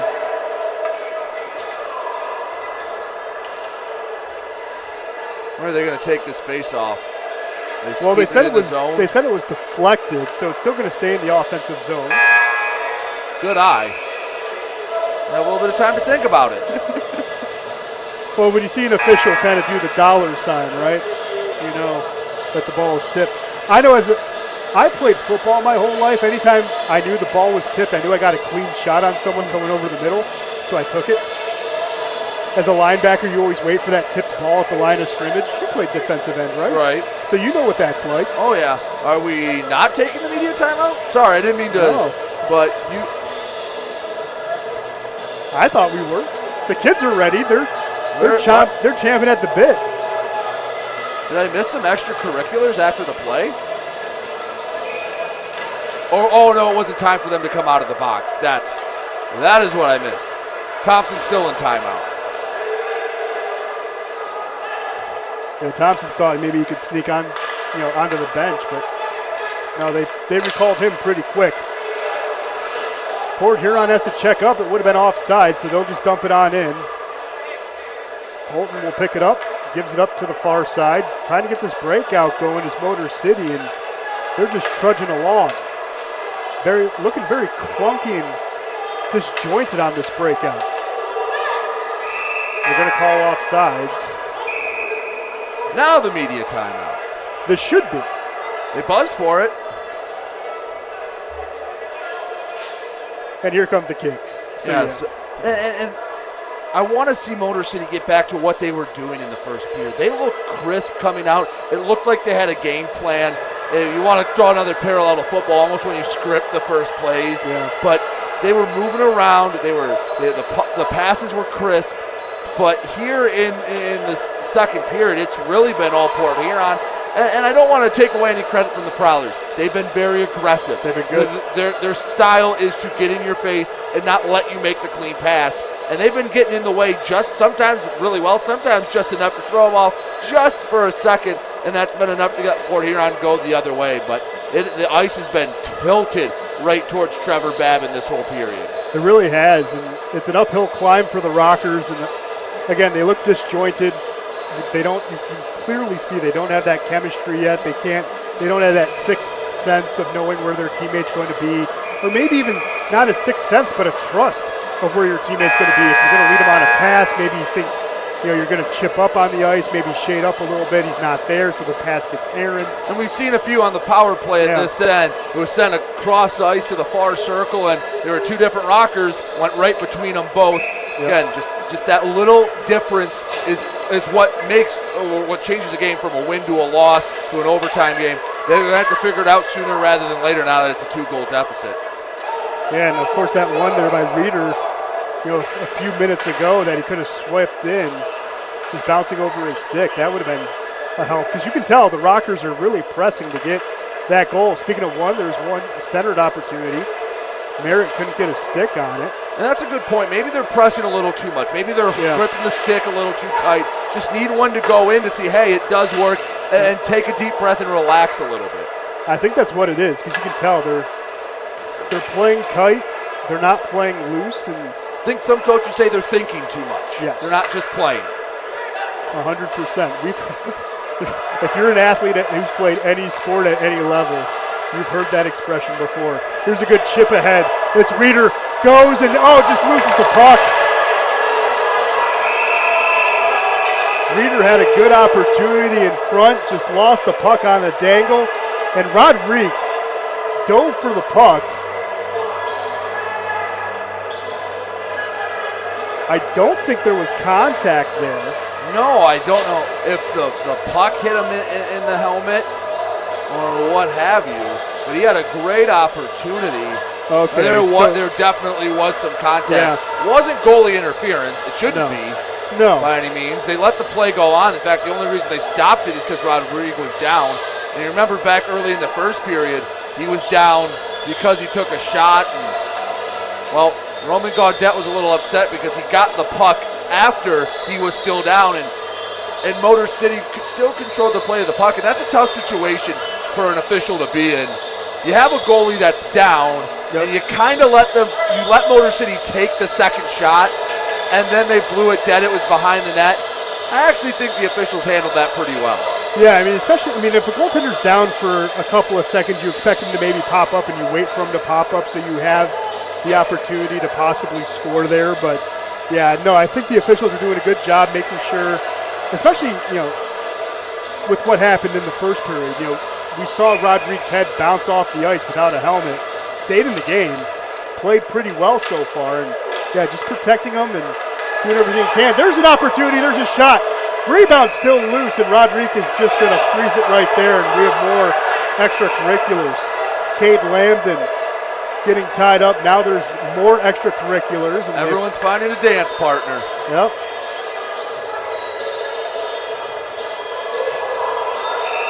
Man, Thompson just threw a punch. That one might cost him. He was getting tied up with Austin Federley. Federley was holding on to him, and Thompson just gave him a good right cross. And I think Thompson's going to get away with it. Ooh. They're not even walking him to. Oh no, they're calling him there back. They go. You just saw the official just go, nope. Like an angry parent. Yep, come on. Yeah. And even Thompson's like, I wasn't doing anything. He was holding on to me. For a second, I thought he might be taking a quick trip to the locker room. I thought they might give him a 2 and a 10, but let's see how they sort out yet another skirmish, another kerfuffle.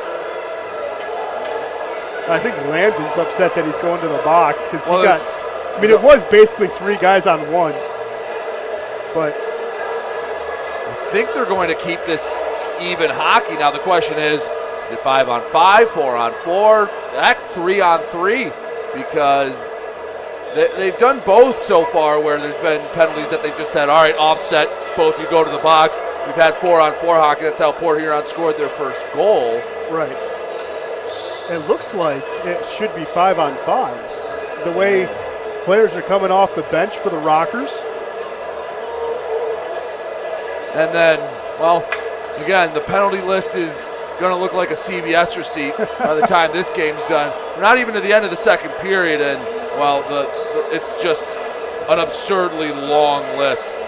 I don't have time to count it. I'm not going to count live on air, but maybe by the start of the third we can tell you exactly how many penalties have been assessed, because we're still waiting to get the official word. I was going to say, it looks... Might be a Prowler power play. Looked like Dustin Hennig was saying it's 5 on 4. And he was saying for us, but maybe he means they're shorthanded? No. I mean, there's 5 players for the Rockers and now 5 for the Prowlers. So there you go. That explains that mystery. So they still try to sort things out.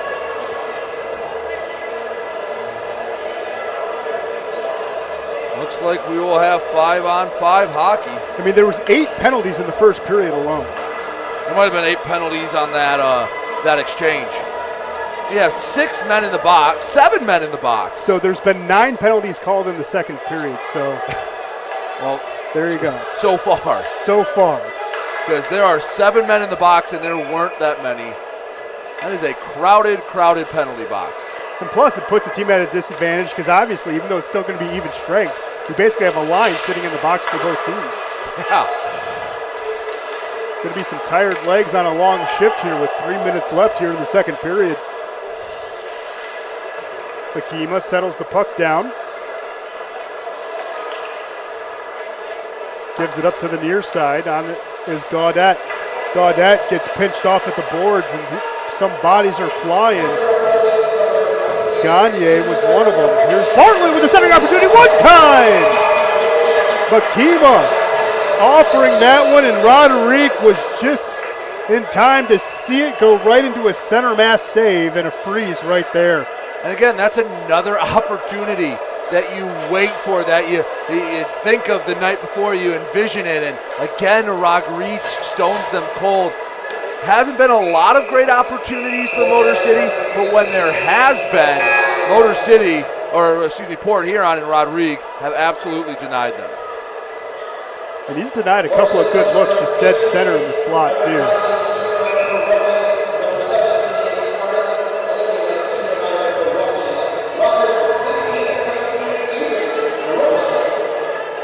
So I think they were still confused on what should be on the scoreboard. So it looks like there were 3 penalties for Port Huron. You had Federley, you had Weber, and you had, looks like Ulmer, all with roughing. And for Motor City, Everett Thompson and Cade Lambden each got 2 for roughing. But I believe one of the Motor City players had a double minor, so that's why there's nothing on the board. That would explain it. Here's Cardinal, cross-ice pass, settled down by Alekin. Artie walks it in, loses it on a bounce pass. It's going to go to the far side. Contrano's going to decide to bail. so will win. Smart play there to keep it in front of them.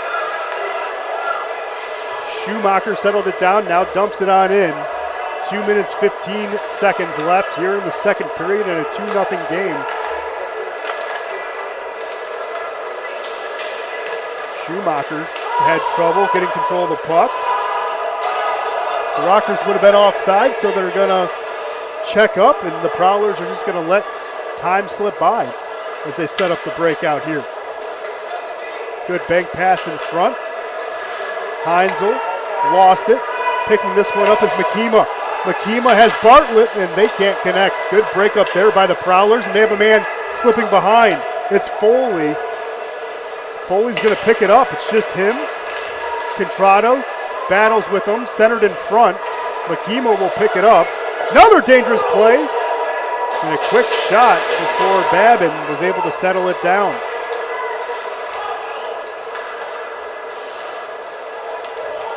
Prowlers looking to get something going again. Veretinen has his shot. That was deflected by Contrado's stick. Gaudette had it, overskated it. Centering opportunity cannot be collected there. Motor City tries to get it out in the neutral zone. They do. Here comes another stretch pass. Bartlett can't get to it. Johnson intercepting that one, gives it up to the far side. Veretinen looking for a centering in front. Johnson just pushes it wide. Contrado has it, offers a bank pass to Bartlett on the far side. Bartlett settles it down, pushes it ahead to Reeder. Reeder has control of it, gives this one up. Centering opportunity in front. There's a shot, point blank, glove save. Wow. Josh Colton had one on the doorstep, and Rodrigue throws the puck. Unbelievable. How did that puck not go in? Oh my goodness, you thought that was goal number 1 for Motor City. That's a beautiful pass. Found the tape, and Rodrigue just put the glove right where he needed to. Nothing you can do but tip your cap to the man between the pipes in white. That's a heck of a save. That is. I mean, it's almost like he just closed his eyes and just was like, can I stop it? And he did. Hey, he put himself in a good position, and it paid off. He did. Good tie-up after the face-off on the far side. The Prowlers going to move this one ahead. Merritt with it on the far side, looking for a centering opportunity. Motor City will clog up the slot. Reeder has the puck with 17 seconds left, gives it to Colton. Colton's going to cross, and it's going to be offsides. Gaudette, the guilty party. So stop the play right there with 12 seconds left.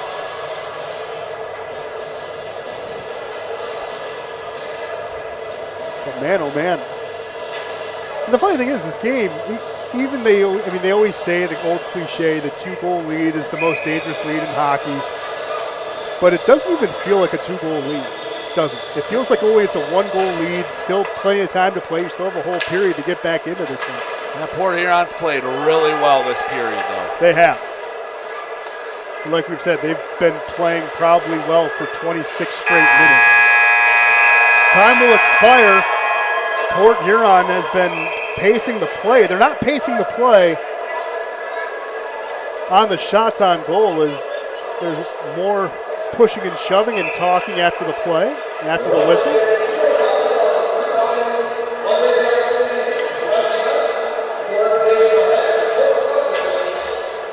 But yeah, shots on goal after 2 periods. Motor City has 29. Port Huron has 21. But Port Huron is winning where it matters on the scoreboard, 2-0. And we've said it. They've been dominating for basically 26 to 28 minutes going back into the first period. They're really tilting the ice, getting advantage. But the good thing is we've saw, granted there were small glimmers of hope. There was a couple of good looks opportunity. Colton had one right before the period ended. He could have buried. There was another one in the slot that Makima could have had. Reeder again had one that he swiped at on the far side post, just missed. The opportunities are there. They're few and far between, but they are showing up and they're just not going in. They are, and hey, sometimes, like we said in the pregame, a goalie makes all the difference in the world. And maybe if you have a lesser goalie or Dedrick Rodriguez and Rodriguez isn't playing well, maybe it's 2-2. Maybe Motor City has the lead. But you have to find a way to get more high-quality chances more often because Port Huron, frankly, they dominated that period, and it showed with the 1-0 lead. In the period, making it 2-0 for the game. Yeah, no, I mean, Port Huron doing everything that they want. They're getting guys to break out. If you're head coach Matt Graham, you got to be happy with what you're seeing on the ice. And you just got to tell your players, hey, I think we have them in their heads. Keep putting pressure on them. We have them right where we want them. Just protect the lead at this point. And if you're Coach Brown, you know, you're telling Motor City, yes, we're down 2. It feels like we're down 1. We've had opportunities. Let's get back to what we were doing in the first period. As you were saying, it is like football where you're scripting the first drive or two maybe and, you know, getting those opportunities, trusting the system, maybe refining an opportunity within the system because in the first period, opportunities were abound. Absolutely, and well, gotta get one quickly because you want to get that feel out very, very quickly, and you don't want this 2-0 lead because every minute that goes by in the third period, you feel like you have to press just a little more. Yeah, we have right now really quickly some penalty shots being taken by the Stars Pee Wee team here before the Zamboni will come out. Here we go, a little dangle on the far side. Oh, just pushes it wide. Coming out now is number 10. And as we'll do a quick call here, 10 goes forward, backhand glove save. And we'll be back as we take a break as we're going to watch these Pee Wee kids do penalty shots for the next 5 minutes or so. We'll catch our breath and we'll come back with the start of the third period in about 13 minutes or so. You are watching Motor City Rockers hockey on the Rockers TV network. We'll be right back with the start of the third period. Don't go anywhere.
All right, welcome back to the Rockers TV network.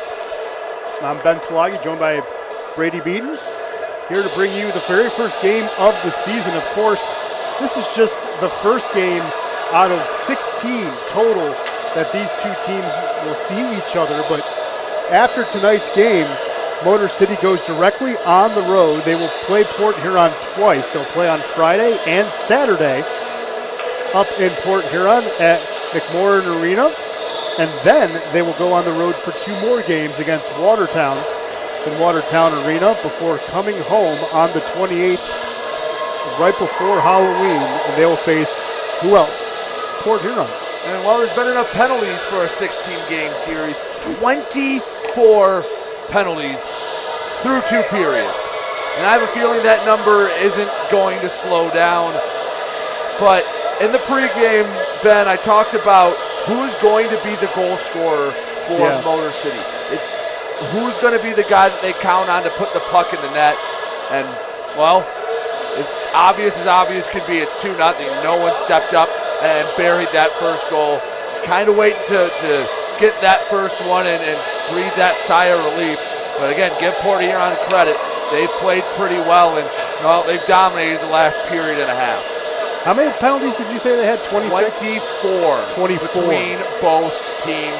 I believe 16 in the last period alone. Yeah, and we know that they had 8 in the first period. Here's the thing that's kind of a shocker, though. 5 power plays for the Rockers tonight have not cashed any in. They are 0 for 5. The Prowlers are 0 for 3 on the power play neither as well. side has had a good-looking power play. Yeah. Both sides have been stagnant at times, out of sorts. And the last Prowlers goal was really nice. The first one was a good pass out in front. Both times, Rockers defensemen were caught out of position. You need to figure something out. Like I said, first 5 minutes are going to be huge in this period. And, of course, in that second period, the Rockers did have a 5-on-3 momentarily before not cashing it in. So hopefully the tides can turn and they can retilt the ice in their favor as they get the puck to Bartlett. He tries to center it in front. Makima had it there for a second, and he gets pushed off the puck. Here's Weber with it, absorbs a big hit from Bartlett. Picking up the puck, though, will be Schumacher. As he fires a shot, it's going to be a glove save and a freeze by Babin. And then after you take a big hit and a nice save, Vaughn Clouston takes a penalty. That's a tough one. Talk about the first 5 minutes being so important. When you spend 2 of them down a man, that makes it tough. It is, especially when you're down 2 goals. 26 seconds into the period, down a man. It's not the way you want to start a period at all. 25th penalty of the night. Well, it's funny, I said 26. I didn't think we'd get close to 26 that fast. No. No. But it is on pace, right? Yes, definitely. And Clouston's still pleading this case. It falls on deaf ears, as most do. Anytime you talk with an official, they fall on deaf ears. But we know that all too well. Here's Foley. He blows a tire. No hand went up, so play will continue. Devaney, who has 2 goals, had the puck just for a second. Couldn't bang that one through as the puck's going to get cleared by the Rockers. Federley, who has an assist on one of those goals, gets the puck and gets the breakout going. Here's Schumacher with it on the far side. Now Foley tries to get a stick on it. Got his stick lifted by Wynn. Federley has it. There's a shot. Babin makes a good save under the left wing, and he'll freeze it right there. Minute 19 left in the man advantage. If anything that's looked really good tonight, it's been the Rockers' penalty kill. Yeah, they have both sides penalty kill, and Trevor Babin's let up 2 goals. He's played pretty well again. I don't think any hockey fan that knows the game is going to look at the 2 goals that Babin surrendered in and blame him for it. No, definitely not. Babin's played well. Both those goals were one-time goals. One high in the slot, just the other one, of course, was just pushed through and banged in by Devaney. So can't fault him for putting in those. Prowlers try to get the puck into the corner and get it out of the corner as they give it up to the point. Homer gives it up to center ice. Now he'll get it back. Remember, he played at Orchard Lake St. Mary's. Good high school program here in the state of Michigan. Ulmer cycles it down to Johnson. Back to Ulmer, high in the point. Quick bank pass intended for Jay. They can't connect. Graham tries to get it out in front. The Rockers will get an opportunity to clear it with 30 seconds left. Chance to get some fresh legs out, get this last 25 seconds off. Because once this penalty is killed, you need to go on the attack. Surprise, Port Huron's delaying. Now they have 15 seconds. There's a pass to Merritt. Can't control it. Lambden will settle it down, gives it up to Wynn. Wynn looking for that stretch pass first. It wasn't there. The Rockers will get a clear, though, as Contrado just fired a line drive, and Rodriguez had it and then pushed it back into play. Devaney flips it ahead. We're back to 5-on-5 hockey. Clouston flips this one ahead. Racing after it, trying to get there first is Lambden. He blows a tire. And he's going to draw the tripping call, and there's a big hit in front. Might be 2 penalties. And now there's a tussle on the near side. We're going to check the replay while we can. So they try to get this one sorted out here. There's definitely an initial call against Port Huron. The question is, will anything be tacked on after that? So you kill the penalty, and then you give up, and then you get at least the power play, maybe an extended one. Yeah, and the camera didn't catch it. They're going to catch all the extracurriculars, but looks like Everett Thompson may be going to the, no. I think he's just waiting to get the word from the official. Yeah, I think the only question is 2 or 4. It's got to be 4. I mean, not only was there the trip, yep, but then there was extracurriculars, so it has to be 4. It will be 4. So on number 74, Adam Heinzel. So 26 and 27. We are fast approaching 30. And Ben, 2 things. One, last time Motor City was in this situation, they got to a 5-on-3 and then took a penalty. Frankly, one, that as a coach, it'll drive you insane. So one, take all 4 minutes of this power play, and if you don't, it needs to be because you scored a goal. You have to go on the attack. Still 17 minutes to go. You score 1 on this double minor. You're feeling good. You just need to get 1 more the rest of the period. Yeah, that's a recipe for success to get back into this one. As Elias Thompson gives it up to the near side. So Colton fired a shot. Colton's going to keep it in on the near side. There's a quick play by Makima, couldn't do anything with it. Babin freezes it, and he'll play it. You're right, last time they had this opportunity, Motor City, they got onto the 5-on-3 after a 4-minute power play in the second period, and then they took one off. So here we go. Selferdini asking for the puck, but he's not going to get it. Thompson fires a shot. Rodriguez makes the save.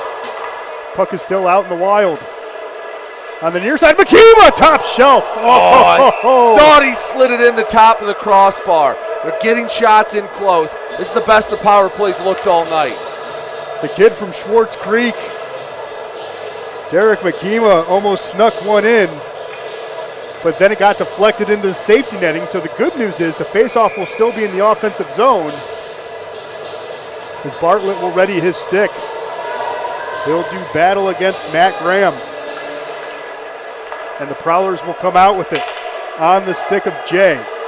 Dalton Jay has it, backhands that one just wide. Motor City can't get to the puck. The Prowlers are just going to kill some time as best as they can here. Minnie has it, and then he'll clear it. Jay's going to offer some forward-checking resistance. Motor City tries to play it here. You have to use the pressure against them in that situation. You have to get that odd man rush. Took too long to get it set up, hopefully for good reason. Motor City blows a tire. That's Lambden who had an opportunity. Getting to it now is Thompson. Everett Thompson looking for a centering opportunity as he goes down. So going back to get control of the puck is Vaughn Clouston. Thompson can't get there, and here comes trouble. Prowlers having numbers. There's a shot. Babin makes the save. Man, that was a good look and a good rip by Frank Schumacher. But Babin had the better glove and froze it right there. At that point, it's great that you have a left-handed goaltender in that scenario. You can just glove it instead of punch it away with a blocker. And again, when you have so many white jerseys up by your blue line, especially on the man advantage, You need to get in front of the pass. You need to use their aggressiveness against them. Port Huron, hey, they're up 2 goals. They're not taking their foot off the gas. Have to find a way to flip that pressure and get a goal back. Yeah, Motor City has 2:10 left of their power play. Contrado has control of the puck here on the near side, acting as a forward. Bumps into Cardinal. Cardinal gives this one up. Here's Reeder with it. He's going to get forced off the puck. Motor City trying to get control of it in the corner here. Now it's going to come out to the point. Reeder has it. He's going to survey. Cycles this one. There's a shot.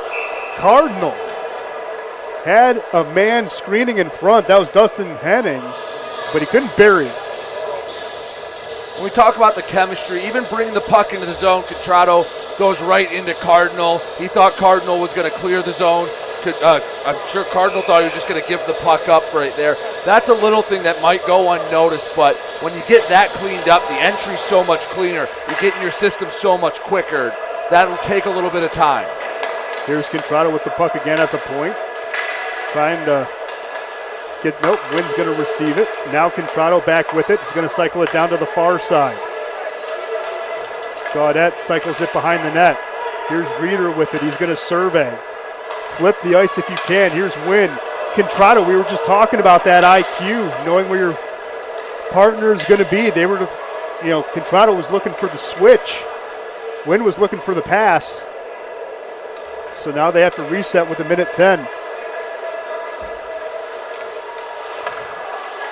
Even that pass right there, just a hair off the mark, but it slows you down enough that Port Huron can get back in their zone, and they're just packing the net, not letting any shot through. Good battle here behind the net. Thompson and Gaudette try to get control of the puck here. Same thing with Reeder. He's getting pushed around by Schumacher. Schumacher going to tie it up against the wall again. Here's Thompson with it, giving it up. Contrado has Wynn on the far side, gives it to Reeder on the near side. Reeder centering opportunity. Wynn's going to pick it up. There's another one in front of goal! First one of the season! It's going to go to Brad Reeder! 2-1 power play goal. 29 seconds left. Rockers and gets this place rocking.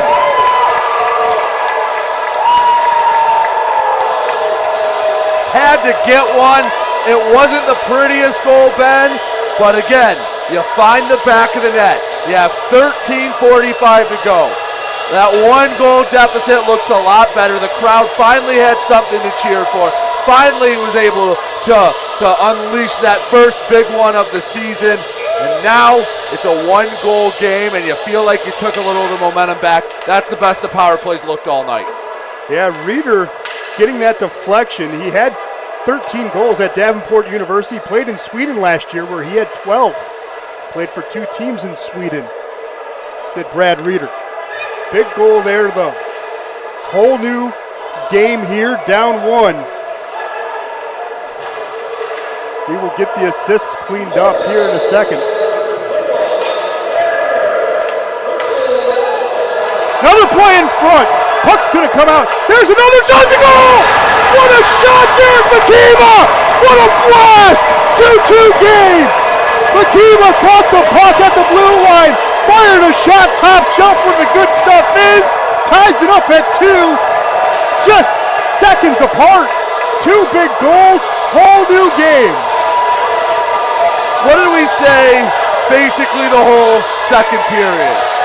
Need to get that first one out of the way, because once you do, you're feeling a lot better. You stop gripping the stick as tight, and look at that. 35 seconds apart, you get a pair of goals, 2-2. We got ourselves a brand new hockey game. Really quickly oh my goodness. This place has come alive. Big Boy Arena. Everyone giving a standing ovation for the Rockers as they see the 2 come out on the scoreboard. But let's clean up the assists on that first goal. That goal scored by Brad Reeder. Assisting it was Mike Wynn, and of course Elias Thompson getting the assist there. We will get confirmation on who assisted Derek Makima's game-tying goal in just a few moments. Doesn't it feel like You see the black jersey flying around just a little faster. There's a little bit more energy, especially, obviously, you scored 2 goals in under a minute. You have the energy. But again, what was the problem with Port Huron last year is that they'd get those multiple goal leads, and then they'd fall apart and weren't able to finish. A lot of Port Huron fans are thinking, uh-oh, here we go again right now. That's a very good point, Brady. Here come the Rockers getting that offense. Here's Clouston. He'll dump it on in. There's going to be a line change behind the play as new roadies come on the ice for the Rockers. Coming with it now, coming out of the zone is Parsons. He'll just dump it in. Babin will make a quick save on it. Puck is still loose into the near side. Now it's going to go out into the neutral zone. So Everett Thompson is going to get the assist, and Cade Lambden will get the assist as well on Makima's goal.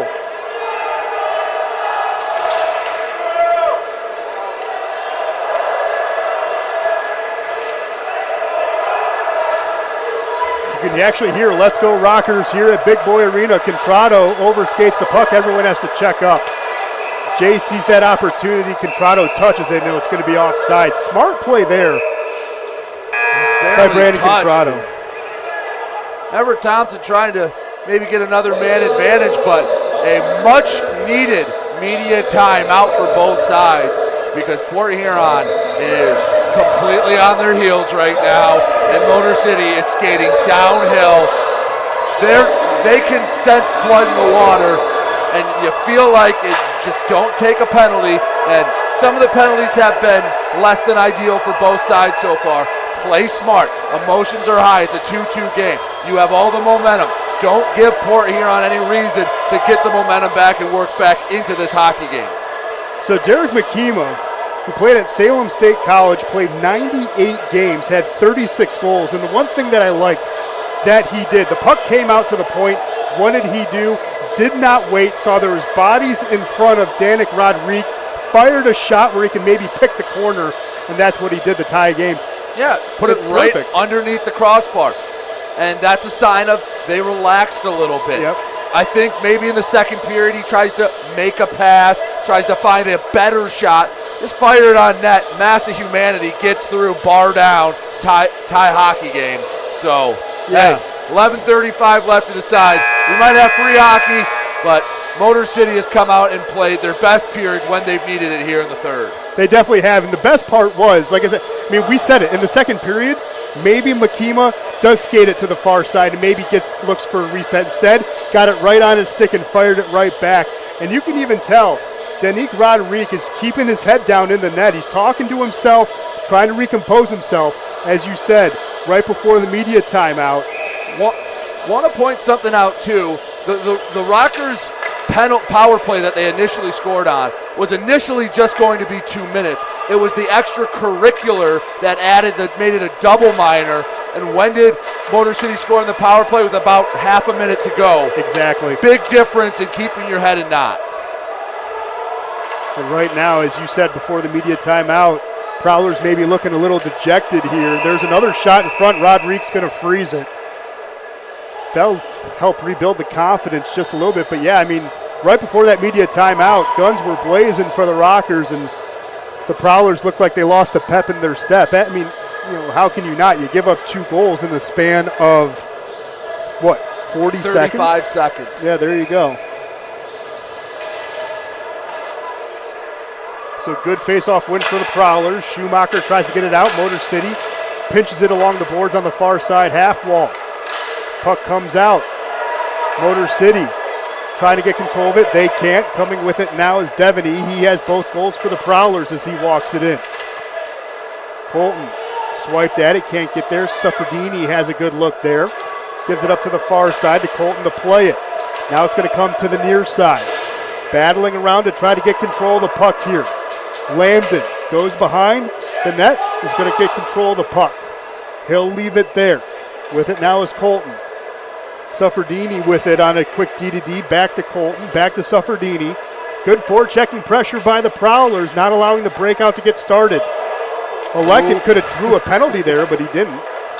He didn't try to act for it, nope. but you have to be careful if you're Austin Weber. especially with all the momentum on Motor City's side. You don't want to take a penalty that far in the opposing zone. Yeah, coming with it now is Federle. He tries a centering pass. No one was there. Puck comes down low. Swiping at it was Rotondi. Getting to it, Johnson on the far side for the Prowlers. And with the game tied at 2, you can start to get back into what you wanted to do in the first period. You don't have to press as much. You can play your style. You're not chasing anything. You can go back to the system that was producing good opportunities in the first period, because you do not want to start trading opportunities with Port Huron. They have some good goal scorers. Puck's going to come out to center ice. Minnie's going to send it right back. Rotondi has it. Tries to move it ahead to Elias Thompson. They can't connect. It's going to be icing. We haven't seen a lot of icing today, surprisingly enough. I think this is only maybe the third or fourth all game that we've actually seen icing. Yeah, I'm going to be very curious to see. This has been a very evenly played game. How these two teams, what adjustments they make, not just as the last 9:20 of the period goes on, but as the weekend goes on. What's it going to be like in McMorran Arena? I'll tell you what, McMorran Arena, with the last few years of the Prowlers, they've started just slowly gaining more and more fans.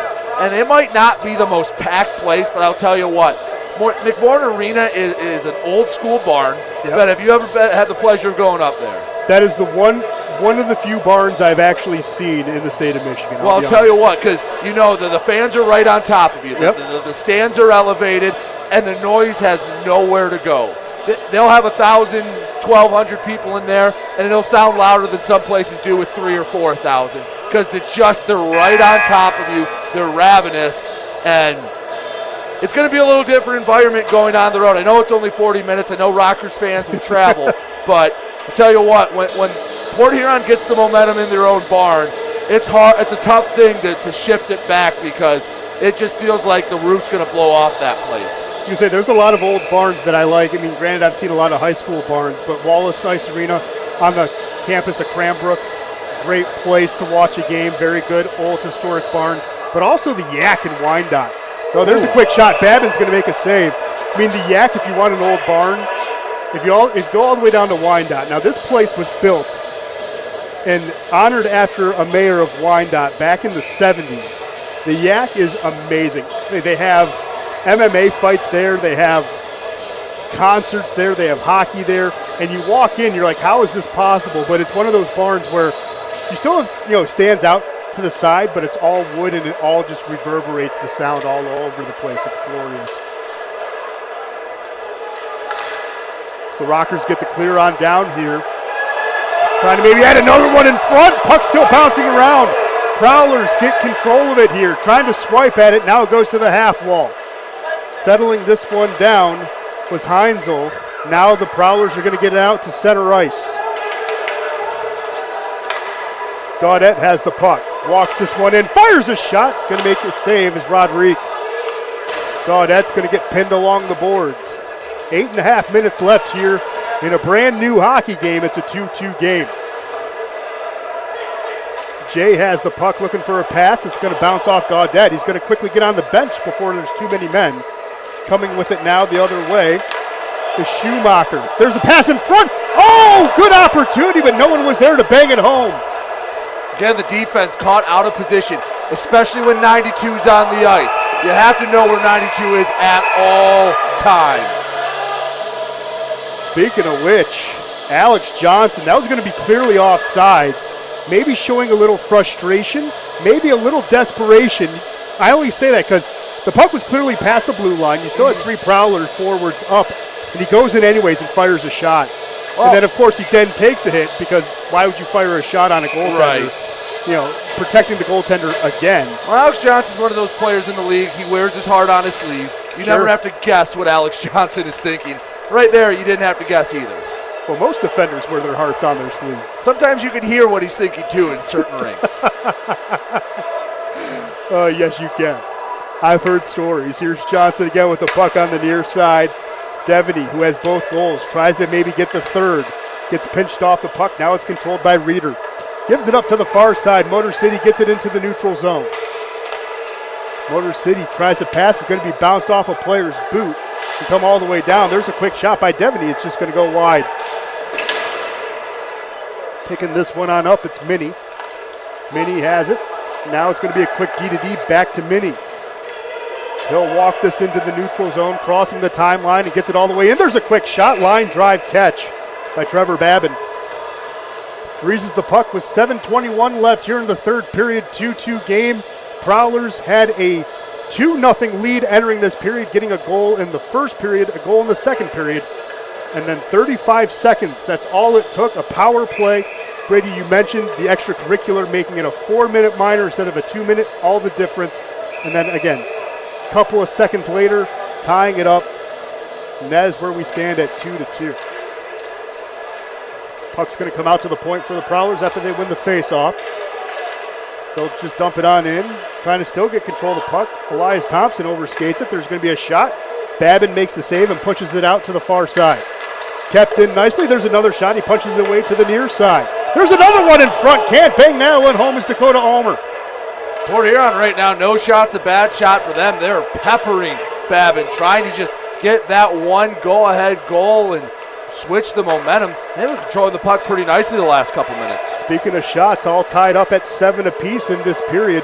Motor City leading 37-29. There's a Prowler player behind the play, getting slow to get off his feet. That's Austin Weber. Jay's going to try to come out. Babin's going to play it back into the neutral zone. Good stretch pass. Bartlett moves it up ahead. Here's Makima, who had the game-tying goal. Backhand in front. Good save by Rodrigue.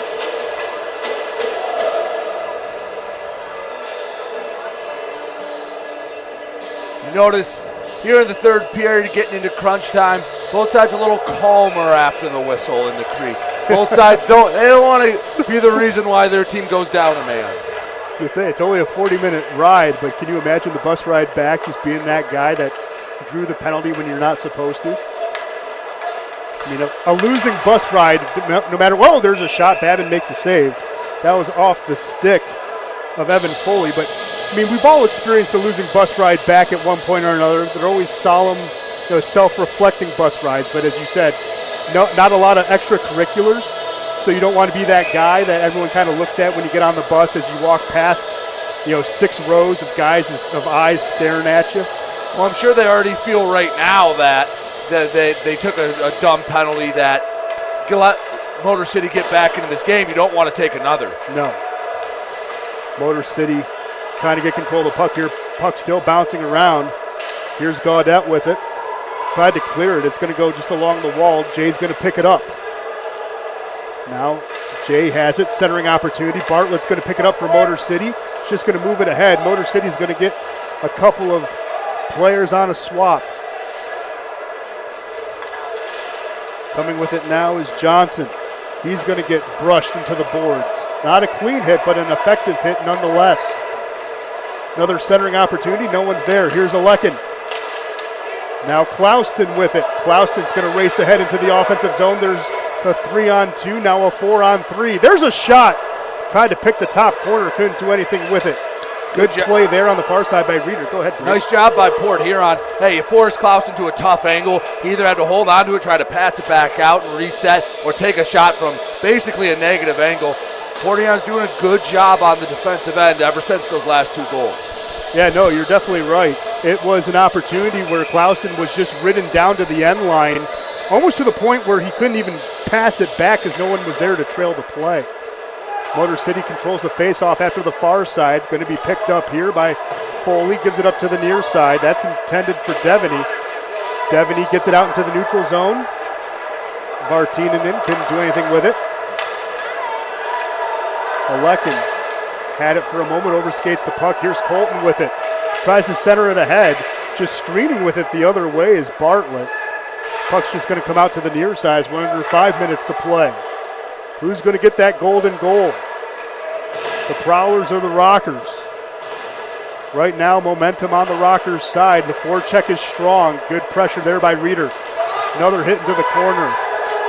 Puck's going to come out. Going to be collected by Elias Thompson. I feel both the crowd and players kind of sitting on pins and needles, not wanting to make a mistake, not wanting to give the edge to the other side. And Both sides tightening up a bit. Just a bit over 4 minutes to go until regulation's over. And there could be a shot at free hockey tonight here at Big Boy Arena. Yeah, it's funny. In the second period, we were saying they were tightening the sticks for a different reason. Right. Now they're tightening the sticks in the third period for basically a good reason. You don't want to tense up and make a mistake.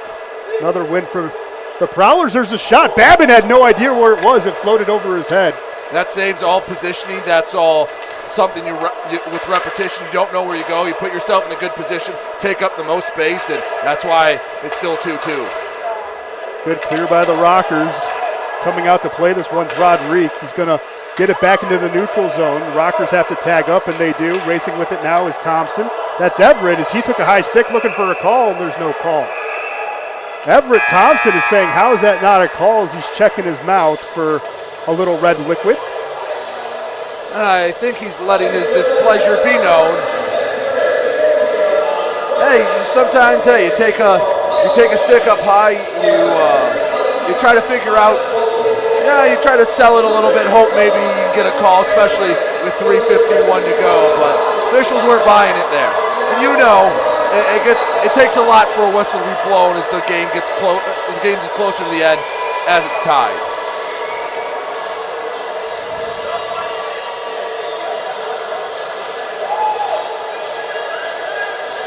We see the Pee Wee Big Boy team scraping some ice shavings off the ice. One thing that was really cool, again, we said that this night has been 2 years in the making. There was a great quote in an article from the Metro Times written by Lee Davino, where Nick Field said that he couldn't be more excited to bring the Rockers to the Metro Detroit area. It's something he's been working on for a couple of years, and they intend to deliver a competitive, entertaining game day experience for all the fans who love hockey as much as we do. And I would say he's delivered so far. This has been a really fun, exciting game. Granted, not the cleanest hockey played at all times, but pretty good.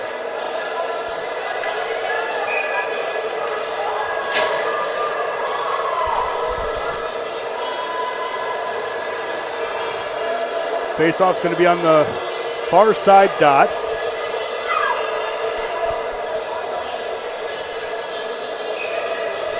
It's going to be Roman Gaudette winning that one. Thompson has it. Oh, there's a shot into a crowd. Jay's going to pick this one up. Looks for a stretch pass. Doesn't find anyone. Babin puts his hand up and not going to get icing there. Foley beat it out. You can see Foley and Jay waiting by their own blue line. They're like chained up dogs ready to attack the other end because they want to get that big goal, and they know both of them have the capability to. There's another in front. It's a tap-in goal. Dalton Jay wearing the A on his chest, getting a big goal, 3-2 with 3:22. Didn't have to do much. Redirected the puck into the net. Just got a little bit of stick on it. And Port Huron was peppering Babin with shots, and they eventually get one through. Defenseman didn't rotate down quick enough. And seems like all three goals, you can look to one cause for all three of them. Yeah. Bad spacing, bad positioning. Here's another opportunity. Babin didn't see that when it was pushed wide. Puck's going to be dumped in and kept in by Foley on the near side. Now it's behind the net. It's going to come out in the middle. Say the total distance between the three goal scorers might be 6 feet. I would agree. Here's an opportunity for the Rockers. There's a quick shot. Turned away. Offering that one was Makima. Here's the Prowlers coming with it the other way. There's a shot pushed high and wide.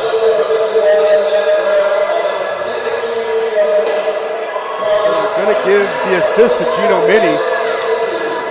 Coming with it now was Veritinen. Veritinen had it there for a second. He's going to just bail on the play. So there's going to be a line change behind the play. New forwards come on. Motor City, out of necessity, starting to stretch the ice. Port Huron trying to get that put-away goal. They're not sitting back and trying to kill clock. So Jay Dalton got the goal. Matt Graham got the assist with Gino Midi.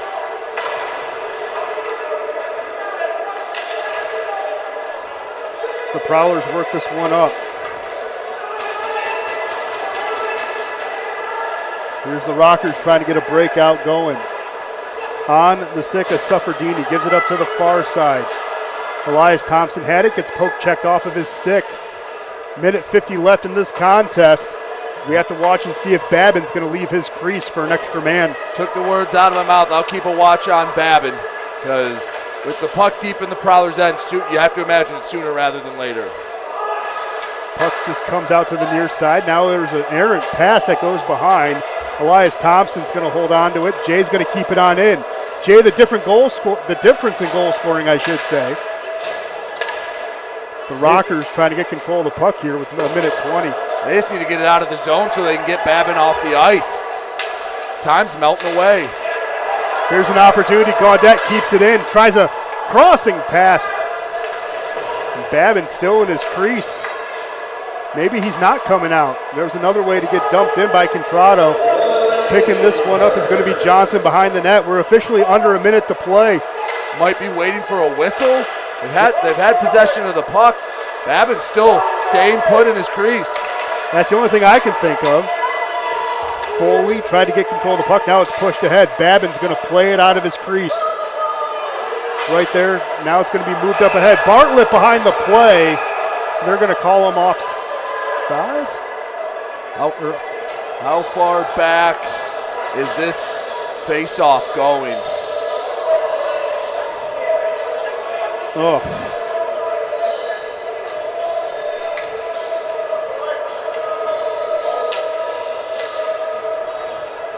That's the question. I think it's going to go 200 feet. Yep, it's going to go deep inside the Prowlers' end. 37.4 seconds left. A one-goal game. The difference maker scored by Dalton Jay. Matt Graham fed it in front. Dalton Jay just tipped it right in. And I think we're going to get a timeout here for Coach Brown. And if nothing changes in the next 37 seconds, they played a good third period, Motor City did. But at the end of the day, you can't disappear for the better part of half the game, really. I mentioned the second period was all Port Huron. Yep. They started off strong, didn't have a great end of the first. You had a nice surge there, but if you can keep it consistent throughout the game. But even with the 5 goals in the game, I thought both Rodriguez and Babin have played well. The last goal might be, I guess, air quotes, the worst one Babin has given up. But I thought he's played well. He stopped all the shots you feel like he should have. And outside of the 35-second stretch, Rodriguez has been stellar in net for Port Huron. Yeah, Rodriguez played a strong game. Yeah, except for that 35 seconds. Yeah, I mean, and plus one of those goals you couldn't see unless he had x-ray vision. He wasn't going to stop it. I mean, there was at least 4 or 5 bodies in front of him before Derek McKeema buried the one from about 63 feet. So it's going to be interesting to see what is drawn up on the grease board from Coach Brown. Face-off's going to be in the offensive zone for Port Huron. Taking the face-off will be Dakota Ulmer. Lambden's going to win it for Motor City. Contrado tries to race to get to the puck. He's going to leave it behind for Wynn. It's only 30 seconds left. They don't have a lot of time. Wynn tries to get a stretch pass. That was intended for McKeema. They couldn't get tape to tape. Now it's going to be cleared. Babin looked like he was going to come out. Babin's going to have to play it. 18 seconds left here in this one. Getting to it is Devaney. Devaney's going to tie it up behind the net with 10 seconds left. Devaney's just going to pin it behind the board, centers it in front. Wynn's going to tip it out. 5 seconds left. Quick pass into the neutral zone, and that's going to do it. Not the way the Rockers wanted to have their home opener, but still it was exciting, it was fun. Came down to the third period, and it was just that goal right in front by Dalton Jay was the difference maker. But you know, overall though, as the game went on, you just said it a few moments ago, Brady, you know, Port Huron really took control of this game in the second period. The Rockers could have just swindled away, just thought maybe, you know what, we're going to play them again twice on Friday and Saturday. We can get them back. Nope, they kept fighting. They said, we're not going to stop. We're not going to give in. found a way to tie the game, and they just couldn't get the game winner. Well, I think the word of the day would be consistency. Yeah. Played well in stretches. Have to find a way to consistently have that effort over 60 minutes. And when it does go south, hey, only a couple minutes, only a shift or two, not a period. It's the second period was a tough one. Yeah, now the good news is the next two nights you have two chances to get them back.